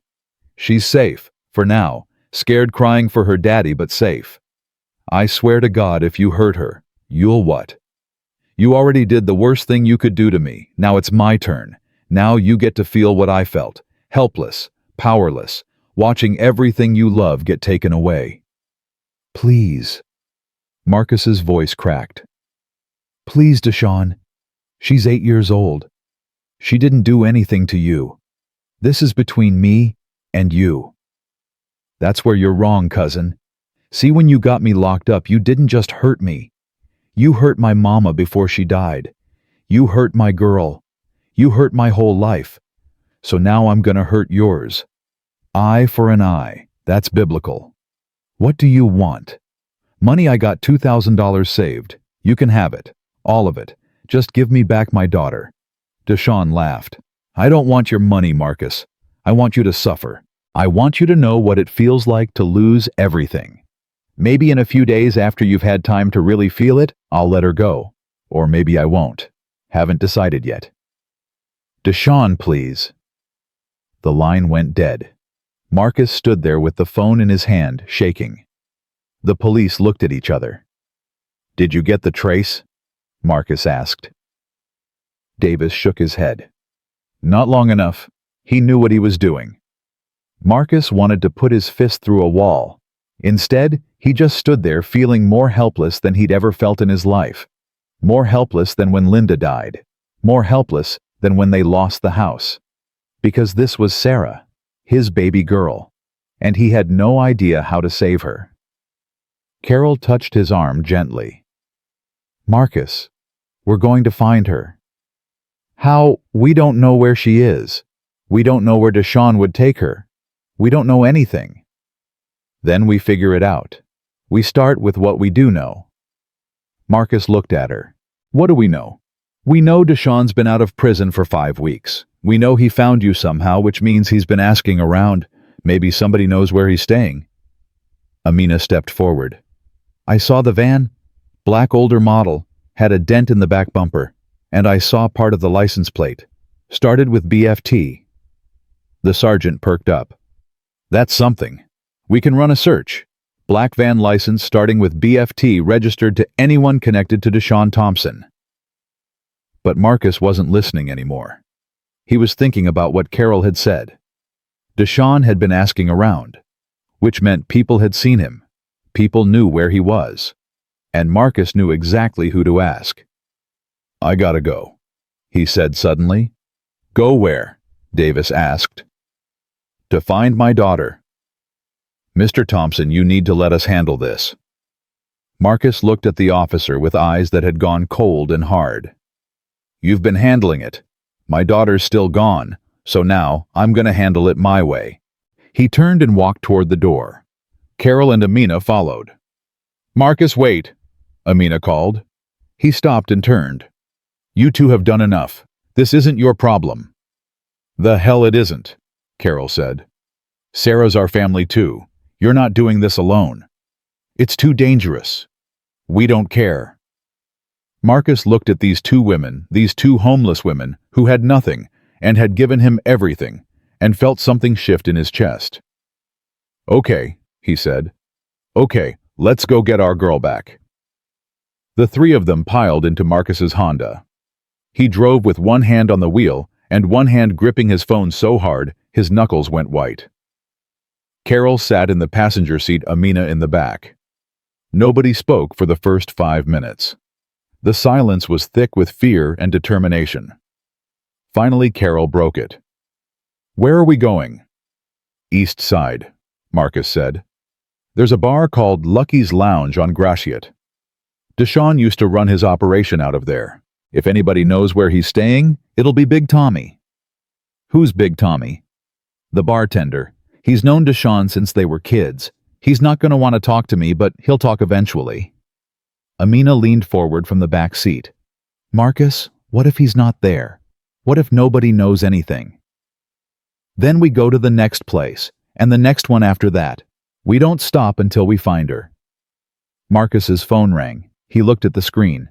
Ray from DDC. I gotta take this. He answered. Ray? Marcus, what the hell's going on? You left in the middle of your shift without clocking out. I got people asking questions. My daughter was kidnapped. I had to leave." There was a pause. "Jesus Christ, Marcus. I'm sorry. Is there anything I can do?" "Yeah, don't fire me. I need this job. I'll make up the hours, work weekends, whatever you need." "Don't worry about that right now. Just find your little girl. We'll figure out the rest later." "Thanks, Ray." Marcus hung up. His eyes were burning, but he refused to cry. He needed to stay sharp, stay focused. Sarah needed him to be strong right now. They pulled up outside Lucky's Lounge 20 minutes later. The place looked exactly like Marcus remembered it from 5 years ago, when he'd last been here trying to talk DeShaun out of the life he was living. A dive bar with blacked-out windows, a neon sign that flickered and buzzed, 2 motorcycles parked outside. "Maybe you two should wait in the car," Marcus said. Carol laughed without humor. "Not a chance. You think we came this far to sit in a parking lot? These are dangerous people, Carol." "So are we." She reached into her purse and pulled out a small knife, the same one Marcus had seen her with before. Amina reached into her coat and produced a can of pepper spray. Marcus stared at them. "Where did you—" "Homeless women learn to protect themselves," Amina said quietly. "You think we've survived on the streets by being helpless?" Marcus nodded slowly. "All right then, but let me do the talking. And if things go bad, you run. You understand? You get out and you call the police." "We're not leaving you," Carol said firmly. "Carol, we're not leaving you, Marcus, so stop asking." They got out of the car and walked to the entrance. Marcus pushed open the door and stepped inside. The smell hit him immediately. Stale beer, cigarette smoke, something darker underneath. The bar was dimly lit with a few scattered patrons hunched over their drinks. A pool table in the back with 2 guys playing. And behind the bar, exactly where Marcus knew he'd be, stood Big Tommy. Tommy was aptly named. 6'4", 300 pounds, most of it muscle gone soft over the years. His bald head gleamed under the bar lights. He looked up when Marcus walked in, and his expression went from neutral to hostile in a second. "Well, well," Tommy said, his voice a low rumble. "Marcus Thompson. Thought you'd be too scared to show your face around here after what you did." "I need to talk to you, Tommy." "I got nothing to say to a snitch." The 2 guys at the pool table stopped playing. The patrons at the bar turned to look. Marcus felt the energy in the room shift, felt danger crackling in the air like electricity. "DeShaun took my daughter," Marcus said, keeping his voice steady. "I just want her back, that's all. Just tell me where he is." Tommy wiped down the bar with a dirty rag, not looking at Marcus. "Don't know what you're talking about." "Yes, you do. You know everything that happens on this side of town. You know where DeShaun's staying." "Even if I did know, why would I tell you? You put my boy in prison. He beat a kid half to death, Tommy. What was I supposed to do?" Tommy looked up, his eyes hard. "You were supposed to keep your mouth shut. Family don't snitch on family." "That kid could have died." "That kid stole from DeShaun. He got what he deserved." Marcus felt his temper flaring, but forced it down. He couldn't afford to lose control now. "Fine. You want to hate me. But my daughter's 8 years old. She didn't do anything to you or DeShaun or anybody. She's innocent. Just tell me where she is." "Not my problem." Carol stepped forward before Marcus could stop her. "Yes, it is your problem. Because if that little girl gets hurt, if anything happens to her, you're going to have to live with the fact that you could have stopped it. You think you can do that? You think you can look at yourself in the mirror knowing you helped kill a child?" Tommy's jaw tightened. "Watch your mouth, lady." "Or what? You gonna hurt me too? You gonna hurt a homeless woman trying to save a little girl? That what you are now? Tommy, a child killer." One of the pool players moved toward them. Marcus stepped in front of Carol. "Back off." The guy was younger than Marcus, maybe 30, with prison tattoos covering his arms. He smiled, showing gold teeth. "Make me old man." Marcus didn't think. He just moved. His fist caught the guy in the throat before he could react. The guy went down gasping. His buddy at the pool table grabbed a cue stick and swung it at Marcus's head. Amina sprayed him with pepper spray. He screamed and dropped the stick, clawing at his eyes. Tommy came around the bar fast for a big man. He grabbed Marcus by the collar and slammed him against the wall. "You come into my bar and start a fight. I came into your bar looking for my daughter, and I told you I don't know nothing." Carol pressed her knife against Tommy's side, not hard enough to cut, but hard enough to make him aware it was there. "Let him go," she said quietly. Tommy looked down at her in disbelief. "You got some nerve, white girl." "I got a lot more than nerve. I got a knife and nothing to lose. Now let him go, or I'm gonna make you." For a long moment nobody moved. Then Tommy released Marcus and stepped back, hands raised. "Y'all are crazy, you know that." "Probably," Carol agreed. "Now tell us where DeShaun is." Tommy looked at Marcus, at Carol, at Amina, standing with her pepper spray still raised. Then he looked at the guy on the floor, still gasping for air, and the other one rubbing his eyes and crying. "I could call the cops," Tommy said. "You could," Marcus agreed. "But you won't, because cops mean questions, and questions mean they start looking into what kind of business you're running out of this bar, and we both know that wouldn't go well for you." Tommy's expression darkened. "You threatening me?" "I'm just saying we all got secrets, Tommy. I don't want to cause you trouble. I just want my daughter back." Tommy was quiet for a long moment. Then he sighed. "DeShaun's staying at the old Ford factory, Warehouse 7. He's got some boys with him, at least 3 that I know of. They're armed. You go there, you're probably going to get yourself killed." "That's my problem." "Yeah, it is. But listen to me, Marcus. I didn't know he took your kid. I swear on my mama's grave I didn't know. If I had known, I would have told him to back off. I ain't got no love for you, but I don't mess with kids." Marcus searched Tommy's face and saw he was telling the truth. "Thank you." "Don't thank me. Just get out of my bar before I change my mind." They left quickly. Once they were back in the car, Marcus started the engine with shaking hands. "That was insane," he said. "You both could have been killed." "So could you," Carol pointed out. "Good thing we were there." Amina was quiet in the back seat, still holding her pepper spray. "Are you okay?" Marcus asked her. "I'm fine. Just thinking about what comes next." "What comes next is you two stay in the car while I go in and get Sarah." "Marcus." "No. No arguments this time. Tommy said they're armed. 3 guys at least, probably more. I'm not putting you in that kind of danger." "And what are you going to do?" Carol demanded.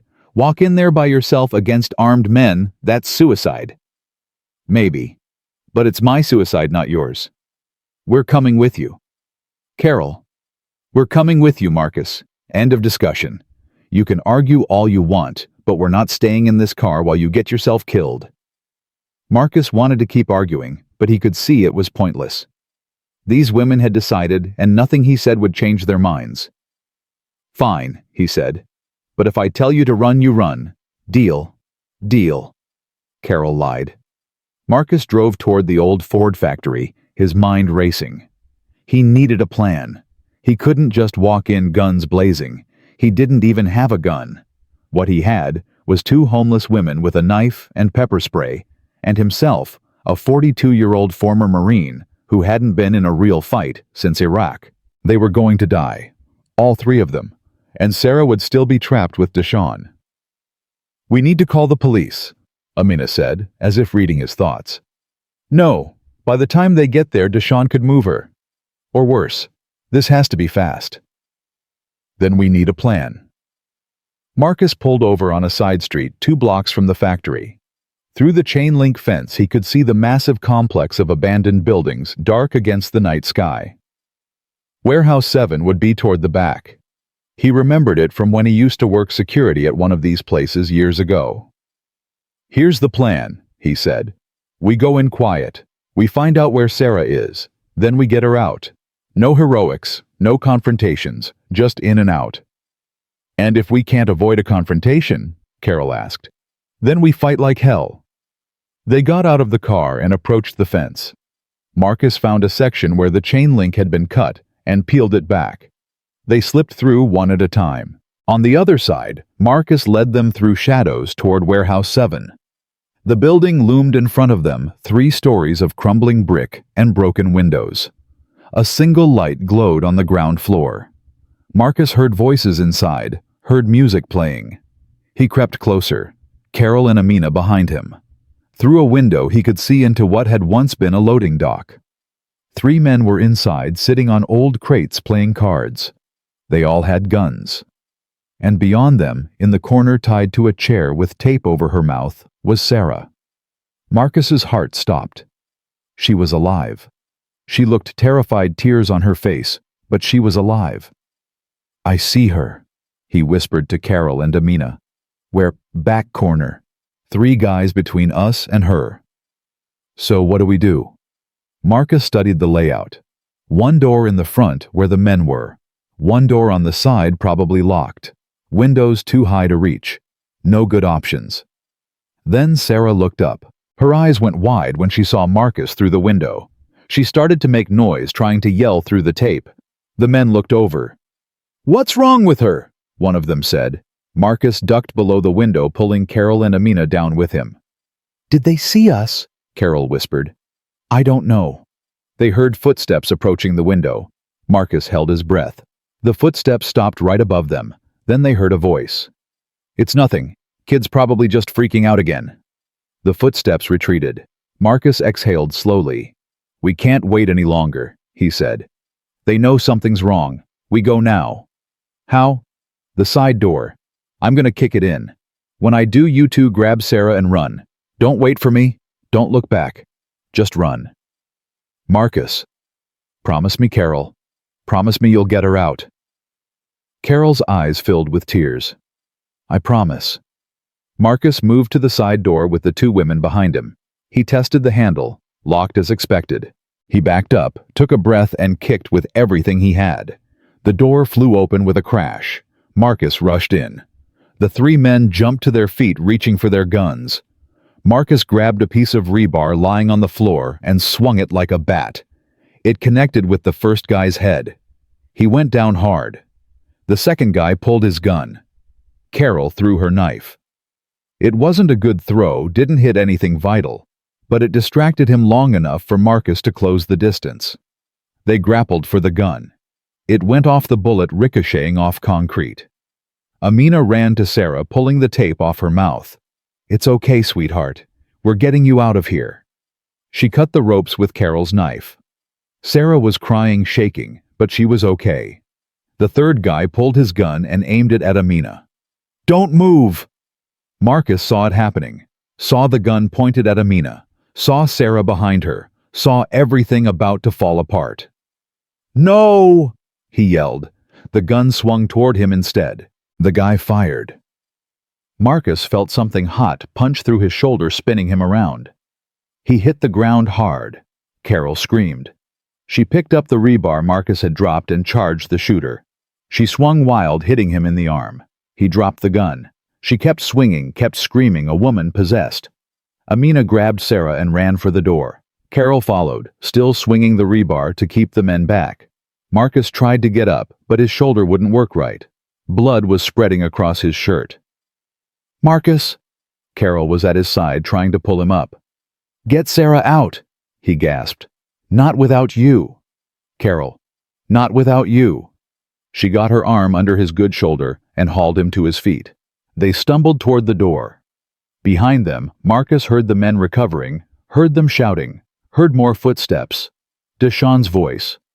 "What the hell is going on?" They made it outside. Amina was waiting with Sarah. Sarah's face went white when she saw the blood on Marcus's shirt. "Daddy." "I'm okay, baby. We gotta run. Can you run?" Sarah nodded. They ran. 4 of them through the factory complex, through the shadows toward the fence. Behind them, Marcus heard shouting. Heard footsteps pursuing. "There they are. Don't let them get away." Marcus was slowing them down. His shoulder was on fire. His vision was blurring. He pushed Carol away. "Take Sarah and go." "No."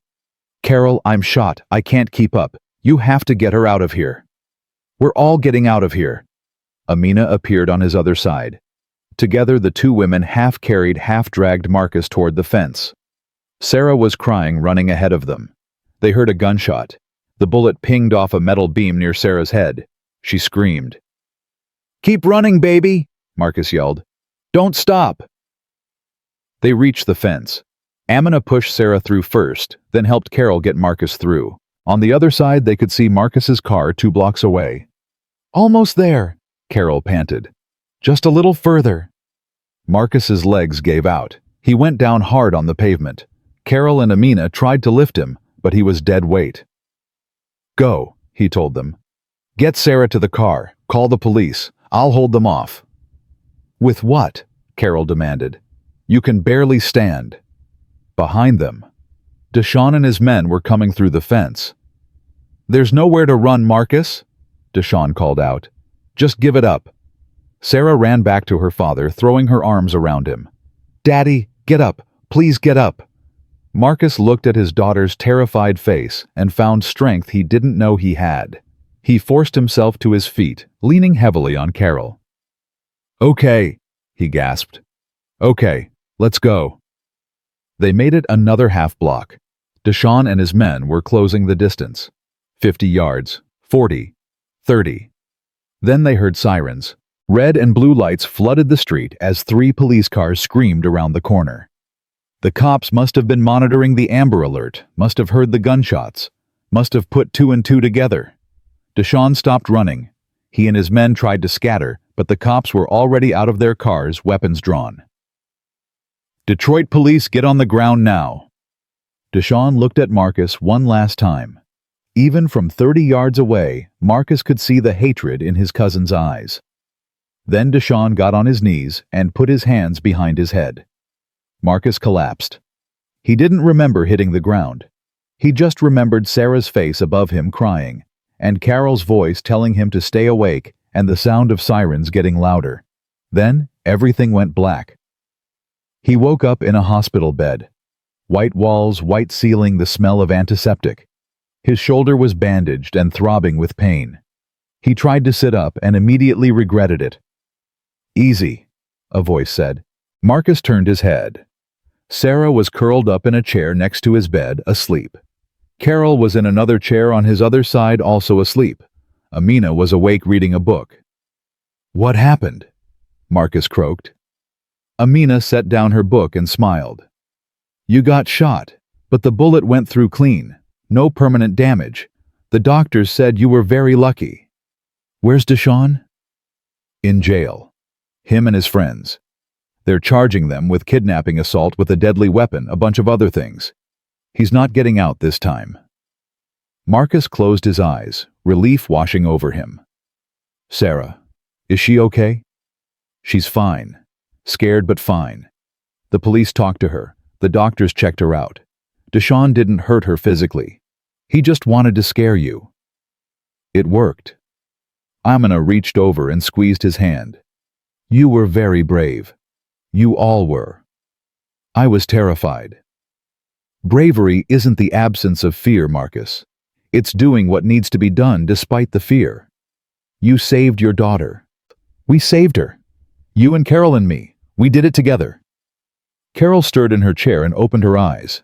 When she saw Marcus was awake, she jumped up. "Marcus, you stupid, brave, wonderful idiot, don't you ever scare me like that again." "I'll try not to." Carol looked at him seriously. "When you told me to leave you behind to save myself and Sarah, I almost did. Part of me wanted to. It would have been easier, safer. I know. But I didn't. Because you're family. And family doesn't leave family behind." Marcus felt tears running down his face. "Thank you. Thank you for not giving up on us." "Never." Sarah woke up then. She saw Marcus looking at her and burst into tears. "Daddy." She jumped onto the bed, careful of his shoulder, and buried her face in his chest. Marcus wrapped his good arm around her and held her tight. "I got you, baby girl. Daddy's got you. You're safe now." "I was so scared." "I know. I'm sorry. I'm so sorry I let him take you." "It's not your fault, Daddy. You came and got me. You always come and get me." They held each other while Carol and Amina watched tears streaming down both their faces. A nurse came in a few minutes later. "Mr. Thompson, you have visitors. The police need to take your statement." "Let them in." Officer Davis came in with the sergeant from before. They asked Marcus to tell them everything that happened. He did, leaving nothing out. When he finished, the sergeant shook his head. "Mr. Thompson, what you did was incredibly stupid and incredibly brave. You could have been killed." "I know. But you saved your daughter's life, and you helped us apprehend a dangerous felon. So I'm going to overlook the part where you broke into private property and assaulted 3 men." "Thank you, sir." "Your cousin is going away for a long time. He's looking at 25 years minimum. You won't have to worry about him anymore." After the police left, a doctor came in to check Marcus's vitals.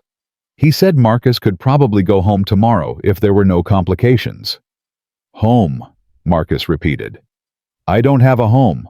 I live in a shelter." The doctor looked uncomfortable. "Well, wherever you're staying then. You'll need to keep the wound clean, change the bandages twice a day, and come back in a week to have the stitches removed." After the doctor left, Marcus lay back against the pillows exhausted. "What time is it?" "Almost midnight," Amina said. "You've been here for 8 hours." 8 hours. Feels like 8 minutes. Sarah was still pressed against his side, refusing to let go. Marcus stroked her hair and thought about everything that had happened, about how close he'd come to losing her, about how Carol and Amina had risked their lives for a little girl who wasn't even theirs. "I need to tell you something," he said to the 2 women. "Both of you." They looked at him. "When I get out of here, when I get that apartment I've been saving for, you're both coming with us. No arguments. You're part of this family now." Carol started to protest. "Marcus, we can't." "Yes, you can. I got enough saved for a 2-bedroom now, maybe a 3-bedroom if I can find one cheap enough. Sarah gets her own room. You 2 can share the other one until we figure something better out. I don't care if it's tight. I don't care if it's not perfect. We're staying together." Amina's eyes filled with tears. "Marcus, that's very generous, but nothing. You saved my daughter's life tonight. You saved my life. You're family, and family takes care of each other. So unless you don't want to live with us, this isn't up for discussion." Carol and Amina looked at each other. Some silent communication passed between them. Then Carol smiled. "Okay," she said. "Okay, we'll do it." "Good. Because I can't do this alone anymore. I tried. It doesn't work. We're stronger together." Sarah looked up at her father. "Does this mean Carol and Amina are going to live with us forever?" "If they want to." "I want to," Sarah said firmly. "They're my family too." Marcus felt something settle in his chest, something that had been broken for a long time. Not quite healed, but on its way. They'd been through hell together, the 4 of them. They'd lost everything and found each other. They'd faced down evil and come out the other side. They were broken people, damaged people. A homeless recovering addict, a refugee with cancer, a widowed father, and a traumatized little girl. But they were family, and that was enough. Marcus spent 3 days in the hospital. The doctors wanted to monitor him for infection, make sure the bullet wound was healing properly. Sarah refused to leave his side except when the nurses made her. She slept in the chair next to his bed, ate meals from the hospital cafeteria, and kept her hand wrapped around his good arm like she was afraid he'd disappear if she let go. Carol and Amina took turns staying with them. During the day, one would go back to the shelter to sleep and shower, while the other kept watch. At night, they were both there, creating a protective circle around Marcus and Sarah that nothing could penetrate. On the second day, Ray from DDC came to visit. He walked in carrying a stuffed bear twice the size of Sarah and a bag of fast food burgers. "Figured hospital food probably sucks," he said, setting the bag on the bedside table. Sarah's eyes lit up when she saw the bear. Ray handed it to her. "For you, kiddo." Every girl needs a teddy bear bigger than she is. Thank you. Sarah hugged the bear, then hugged Ray's leg. Ray looked uncomfortable with the affection but pleased. He turned to Marcus. How you feeling? Like I got shot. Yeah, I bet. Listen, Marcus, I talked to the higher-ups. They know what happened. They're giving you 2 weeks paid leave to recover. When you come back, your job will be waiting. Marcus felt his throat tighten. Ray, I don't know what to say. Don't say anything. Just get better and come back to work. We need good supervisors, and you're one of the best I've seen. After Ray left, Carol whistled low. Paid leave. That's almost $3,000, Marcus. I know. You know what that means? What? It means we can get that apartment now, today, as soon as you get out of here. Marcus looked at Sarah, at Carol, at Amina, at this makeshift family that had formed in the worst circumstances imaginable. Yeah, he said. Yeah, let's do it. The next day, the doctor cleared Marcus to leave. A nurse wheeled him out in a wheelchair, even though he insisted he could walk. Sarah carried the giant bear. Carol and Amina walked on either side like bodyguards. In the parking lot, Marcus's Honda was waiting. Someone had cleaned it while he was in the hospital. There was a note on the windshield in Gloria's handwriting. Thought you could use a fresh start. Welcome home when you're ready. Love, Gloria. They drove straight to a real estate office in Ferndale that Carol had found online. A young agent named Jennifer showed them 3 apartments in their price range. The first was too small. The second smelled like mold. But the third one, a 3-bedroom on the second floor of an old house, was perfect. It had hardwood floors that creaked when you walked on them. A kitchen with appliances that actually worked. A bathroom with a shower that had good water pressure. 3 small bedrooms, one for Marcus, one for Sarah, one for Carol and Amina to share. We'll take it, Marcus said before Jennifer even finished the tour. Don't you want to see the lease terms, the deposit requirements? How much is the deposit? First month, last month, and security deposit. That's $3,600 total. Marcus did the math in his head. With his saved money and the paid leave, he had just enough. Barely, but enough. We'll take it, he repeated. Jennifer smiled. Great, let me draw up the paperwork. 2 hours later, Marcus held 3 keys in his hand. He gave one to Carol, one to Amina, and kept one for himself. Sarah gets her own when she's older, he said. Sarah was running from room to room, her voice echoing in the empty apartment. This one's mine. Can I paint it purple, Daddy? Whatever color you want, baby girl. Carol stood in the middle of the living room, tears running down her face. Amina had her arm around Carol's shoulders. What's wrong? Marcus asked. Nothing's wrong, Carol said, wiping her eyes. I just never thought I'd have a home again. Never thought anyone would take a chance on someone like me. You took a chance on me first, on that first night at the shelter. You gave up your room for strangers. That was different. No, it wasn't. You saw people who needed help and you helped them. That's who you are, Carol. That's why you deserve this. Amina spoke quietly. I need to tell you both something. Marcus and Carol turned to look at her. I got a letter yesterday, from my lawyer, about Fatima, my daughter. And the State Department approved her visa. She can come to America. She can come here.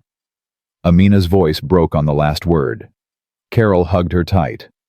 That's wonderful. When? 3 months, maybe 4. There's still paperwork, but she's approved. After 4 years, I'm going to see my daughter again. Marcus felt joy swell in his chest. That's incredible, Amina. That's the best news. But there's a problem. To bring her here, I need to prove I have stable housing. I need to prove I can take care of her. And I don't have anything. I'm homeless. I'm sick. How am I supposed to convince them I can be a mother again? Marcus walked over and took both of Amina's hands in his. You're not homeless anymore. You live here. This is your address. And when Fatima comes, she'll have a home waiting for her. We'll make room. We'll figure it out. Marcus, this is already too much. I can't ask you to. You're not asking. I'm telling you. Fatima is welcome here. This family just got bigger, that's all. Amina sobbed and collapsed into Marcus's good shoulder. Carol joined the hug. Sarah ran over and wrapped her arms around all three of them. Group hug, she announced. They stood there in the empty apartment, four broken people holding each other up, and for the first time in a long time, Marcus felt something that resembled hope. Over the next 2 weeks, they transformed the apartment into a home. The shelter donated some furniture. Goodwill provided more. Ray and some guys from DDC helped move everything in. Rashid from the gas station brought over a TV someone had left at his store. Mrs. Chen from the library donated books for Sarah. Carol got a job at a grocery store stocking shelves overnight. It wasn't much, but it was something. Amina started treatment for her cancer at a clinic that worked with uninsured patients. The prognosis wasn't great, but it wasn't hopeless either. Sarah went back to school. She was quieter than before, more clingy. She had nightmares about the kidnapping. Marcus would wake in the middle of the night to find her standing in his doorway. Can I sleep in here, Daddy? Always, baby girl. Always. Marcus went back to work at DDC. His shoulder was healing but still stiff. Ray put him on light duty for the first week. The crew threw him a welcome back party with a grocery store cake and warm soda. It was the best party Marcus had ever been to. One Saturday afternoon, about a month after they'd moved into the apartment, there was a knock on the door. Marcus answered it to find Gloria standing there with a casserole dish in her hands. Gloria, what are you doing here? Bringing you dinner. Figured you could use a home-cooked meal. She came inside and looked around, nodding approvingly at what she saw. Y'all did good, real good. This place feels like a home. It is a home. First real one I've had since I lost the house. Gloria set the casserole in the kitchen and turned to face Marcus. I need to tell you something. About the day Sarah was taken. Marcus's stomach dropped. What about it? I've been carrying guilt about it for weeks. I was supposed to be watching her. I was supposed to keep her safe. And I let you down. Gloria, it wasn't your fault. DeShaun would have found another way. Maybe. But I still feel responsible. So I want to make it right. How? Gloria reached into her purse and pulled out an envelope. The shelter got a donation last week. Anonymous. $50,000. The board voted to use some of it to help former residents get on their feet. We're giving you $5,000, Marcus. For furniture for Sarah's needs for whatever you want. Marcus stared at the envelope. I can't take that. Yes, you can. And you will. You showed me something, Marcus. You and Carol and Amina. You showed me that family isn't always blood. Sometimes family is just people who show up for each other when it matters. You three took care of each other when nobody else would. That's the kind of story that gives people hope, including me. Marcus took the envelope with shaking hands. Thank you. This is going to change everything. Good. You deserve good things, Marcus Thompson. All of you do. After Gloria left, Marcus sat at the kitchen table with the envelope in front of him. $5,000. He could buy Sarah a real bed instead of the air mattress she was sleeping on. Could get Carol and Amina actual bedroom furniture. Could buy food that wasn't from the clearance section. Could start a real savings account for emergencies. Could breathe. Carol came home from her shift at the grocery store and found him still sitting there. What's wrong? Nothing's wrong, everything's right. Look. He showed her the check. Carol's eyes went wide. Marcus, that's incredible. I know, I keep thinking I'm going to wake up and none of this will be real. The apartment, the job, this check. It feels too good to be true. Carol sat down across from him. You know what your problem is? You don't think you deserve good things. You think you have to earn every tiny bit of happiness. But Marcus, you're a good man. Good things should happen to good people. Good things should happen to you too. They are. I got a job. I got a home. I got people who care about me. That's more than I've had in years. Sarah came running in from her room. Daddy, can I have ice cream? Marcus looked at Carol, then back at Sarah.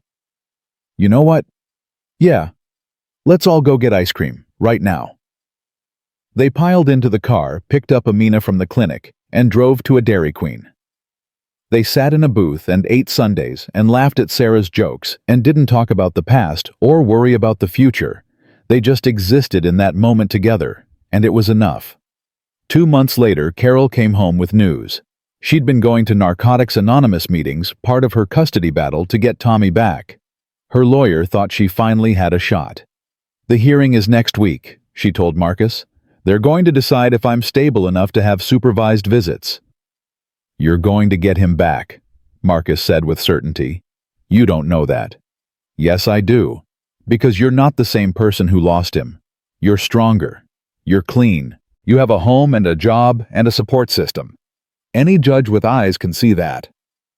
The hearing was on a Wednesday. Marcus took the day off work to go with her. Amina stayed home with Sarah. In the courtroom, Carol's ex-husband was there with his new wife and Tommy. The boy was 9 now, tall for his age, with Carol's eyes. Carol couldn't stop staring at him. She hadn't seen him in 3 years. He was so much bigger than she remembered. The judge reviewed Carol's case. Her sponsor from NA testified. Her boss from the grocery store testified. Marcus testified about how Carol had turned her life around, how she'd helped save Sarah's life, how she was one of the strongest people he knew. Then it was Carol's turn to speak.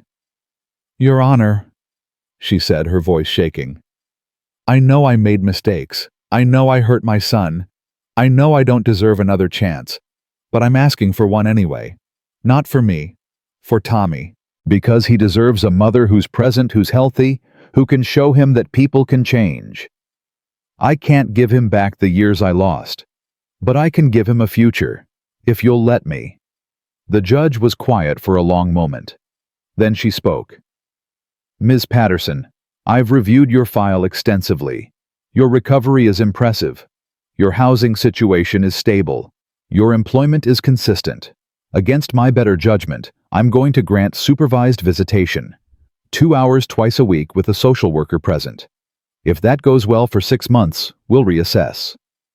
Carol burst into tears. Tommy's father looked angry, but didn't protest. Tommy just looked confused. After the hearing, Carol got to spend 15 minutes with her son under the social worker's watchful eye. She knelt down to his level. Hi, baby. Do you remember me? Tommy nodded slowly. You're my mom, the one who went away. Yeah. I'm so sorry I went away. I was sick. But I'm better now. And I'm going to prove to you that I can be the mom you deserve. Okay? Okay. It wasn't much. But it was a start. That night they celebrated at the apartment. Marcus ordered pizza. Amina made a cake from a box mix. Sarah made a card that said, Congrats, Carol, with drawings of stick figures. To second chances, Marcus said, raising his glass of soda. To second chances, they all echoed. 3 weeks later, Amina got her own good news. Her cancer was responding to treatment. The tumors were shrinking. The doctors were cautiously optimistic. They said if it keeps responding this well, I might be in remission in 6 months. She told them, crying happy tears. That's when Fatima gets here, Carol said. I know. It's like everything is lining up. Like maybe God hasn't forgotten about me after all. In early December, Marcus got a promotion at DDC, Assistant Operations Manager, $10,000 raise, benefits that included dental and vision, a company car. We're going to make it, he told Sarah that night as he tucked her into bed. We're actually going to make it. I always knew we would, Daddy. Because we're a family, and families don't give up. Marcus kissed her forehead and turned out the light. In the living room, Carol and Amina were watching TV and arguing good-naturedly about what to watch. Marcus stood in the hallway and just listened to the sounds of home. The radiator clanking, the neighbors upstairs walking around, the TV murmuring, Carol laughing at something Amina said. His phone buzzed. A text from Gloria. Merry early Christmas, check your mail. Marcus went downstairs and opened the mailbox. Inside was a Christmas card and a photo. The photo showed him Sarah, Carol, and Amina standing in front of their apartment building on move-in day. Gloria must have taken it without them knowing. On the back she'd written, "This is what hope looks like. Never forget how far you've come." Marcus went back upstairs and put the photo on the refrigerator with a magnet. He stared at it for a long time. 6 months ago, he'd been sleeping in his car with nothing but despair and a daughter to protect. Now he had a home, a job, a family that he'd chosen and that had chosen him back. It hadn't been easy. It had been brutal and terrifying and painful. But they'd survived. More than survived. They'd built something real and lasting out of the ashes of their old lives. On Christmas morning, Sarah woke everyone up at 6 a.m. too excited to sleep. They'd pooled their money to buy a small tree and some decorations. Under the tree were modest presents wrapped in newspaper because they couldn't afford wrapping paper. Sarah opened her gifts with delight. Books from Carol, art supplies from Amina, a new winter coat from Marcus because her old one was 2 sizes too small. Then Sarah handed out her gifts. She'd made them herself with materials from school. For Marcus, a drawing of the 2 of them holding hands with the words, "Best Daddy Ever." For Carol, a bracelet made of colored string. For Amina, a bookmark with a pressed flower laminated inside. "I love it," Carol said immediately, putting on the bracelet. "I'm never taking it off." Amina held the bookmark like it was made of gold. "This is the most beautiful gift I've ever received." They ate pancakes for breakfast, watched Christmas movies, and didn't leave the apartment all day. It was the best Christmas Marcus had had in years, maybe the best Christmas ever. That night, after Sarah went to bed, the 3 adults sat in the living room. Carol was knitting a scarf. Amina was reading a book in Arabic. Marcus was just sitting content. "Can I ask you guys something?" Marcus said. They looked up. "What's going to happen when Fatima gets here? 4 people in this apartment is already tight. 5 is going to be impossible." Amina set down her book. "I've been thinking about that. My social worker said there are programs for refugees. They might be able to help me find my own place. Something small just for me and Fatima." "Do you want your own place?" Carol asked. Amina hesitated. "I want my daughter. But I also don't want to leave you all. You're my family now, too." Marcus leaned forward. "Here's what we're going to do. We're going to stay here until my lease is up in August. By then I'll have enough saved for a bigger place. 4 bedrooms. Maybe a house. Somewhere with a yard for Sarah and Fatima to play. We all move together. Nobody gets left behind." "Marcus, that's too much." "No, it's not. It's exactly right. We're stronger together. We prove that. I don't want to split us up now." Carol set down her knitting. "He's right. We're a family. Families stick together." Amina smiled through tears. Okay, we'll find a bigger place. All of us." They shook on it. A pact between 3 broken people who'd become whole by holding each other up. In March, Carol got full custody of Tommy back. The judge was impressed by her progress. Tommy moved in with them, sleeping on the couch until they could afford bunk beds. He was shy at first, unsure of this strange household. But Sarah took him under her wing, and within a week they were inseparable. "That's my brother Tommy." Sarah would tell anyone who'd listen. "He's the best." Tommy would blush, but Marcus could see the pride in the boy's eyes. He had a family again. They all did. In April, Fatima arrived. Marcus and Carol and Sarah and Tommy all went to the airport to pick her up with Amina. They held up a sign that said, "Welcome home, Fatima," in English and Arabic. When Fatima came through the international arrivals gate, a tiny 7-year-old with dark eyes and a hijab, Amina collapsed to her knees, sobbing. Fatima ran to her mother and they held each other for a long time, both crying, both speaking rapid Arabic. Finally, Amina stood and introduced her daughter to everyone. "Fatima, this is Marcus. He's the man I told you about, the one who gave us a home." Fatima looked up at Marcus with solemn eyes. "Thank you," she said in careful English. "You're welcome, sweetheart. Welcome to America. Welcome to your family." That night, they had the biggest dinner the apartment had ever seen. 7 people crammed around a table meant for 4. They ate Middle Eastern food that Amina had prepared, and American food that Carol had made, and the worst pizza Marcus had ever tasted from a place down the street that Sarah had insisted on. It was chaotic and loud and perfect. After dinner, Marcus stood and raised his glass. "I want to make a toast. 6 months ago I had nothing. I'd lost my home, my dignity, my hope. I was living in a car with my daughter, and I didn't know how we were going to survive. But then I met 2 women in a homeless shelter. 2 strangers who had every reason to look out for themselves and nobody else. Instead, they looked out for us. They gave up their room. They gave up their safety. They risked their lives to save my daughter. And in doing that, they saved me too." His voice cracked, but he kept going. "Carol, you taught me that it's never too late to change. That mistakes don't define us. That love is stronger than addiction or pain or fear. Amina, you taught me that faith isn't about religion. It's about believing in tomorrow, even when today is terrible. You both taught me what family really means, and I love you both for it." Carol and Amina were crying. So was Marcus.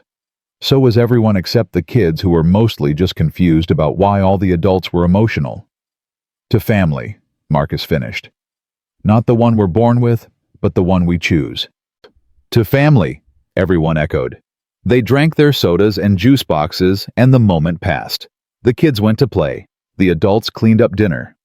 Life went on. Normal, beautiful, messy life. Later, when everyone was asleep, Marcus stood in the hallway and looked at all the bedroom doors. Behind one, Sarah and Fatima were giggling about something. Behind another, Carol was reading Tommy a bedtime story. Behind the third, Amina was praying quietly in Arabic. This was his family, imperfect, damaged, broken in 100 different ways, but whole together. Marcus thought about DeShaun rotting in prison for the next 25 years. Thought about the cousin who'd tried to destroy him and had instead given him the greatest gift imaginable, the realization that blood doesn't make family. Love does, loyalty does, showing up when it matters does. He thought about Linda and wondered if she could see him now. Wondered if she was proud of the man he'd become, the father he'd been, the family he'd built from nothing. "I kept my promise," he whispered to her memory. "I kept Sarah safe, and I didn't do it alone." The apartment was quiet, except for the usual nighttime sounds. Marcus went to bed in his small room with the door half open so he could hear if Sarah needed him. He fell asleep thinking about tomorrow. About work and groceries, and Tommy's soccer game, and the million little details of life that used to overwhelm him, but now felt like blessings. Because he'd learned something in the past 6 months. He'd learned that home isn't a place. It's not a house or an apartment or 4 walls and a roof. Home is the people who catch you when you fall. The people who fight for you when you can't fight for yourself. The people who choose to love you even when you have nothing to offer but your broken self. And Marcus had finally found his way home.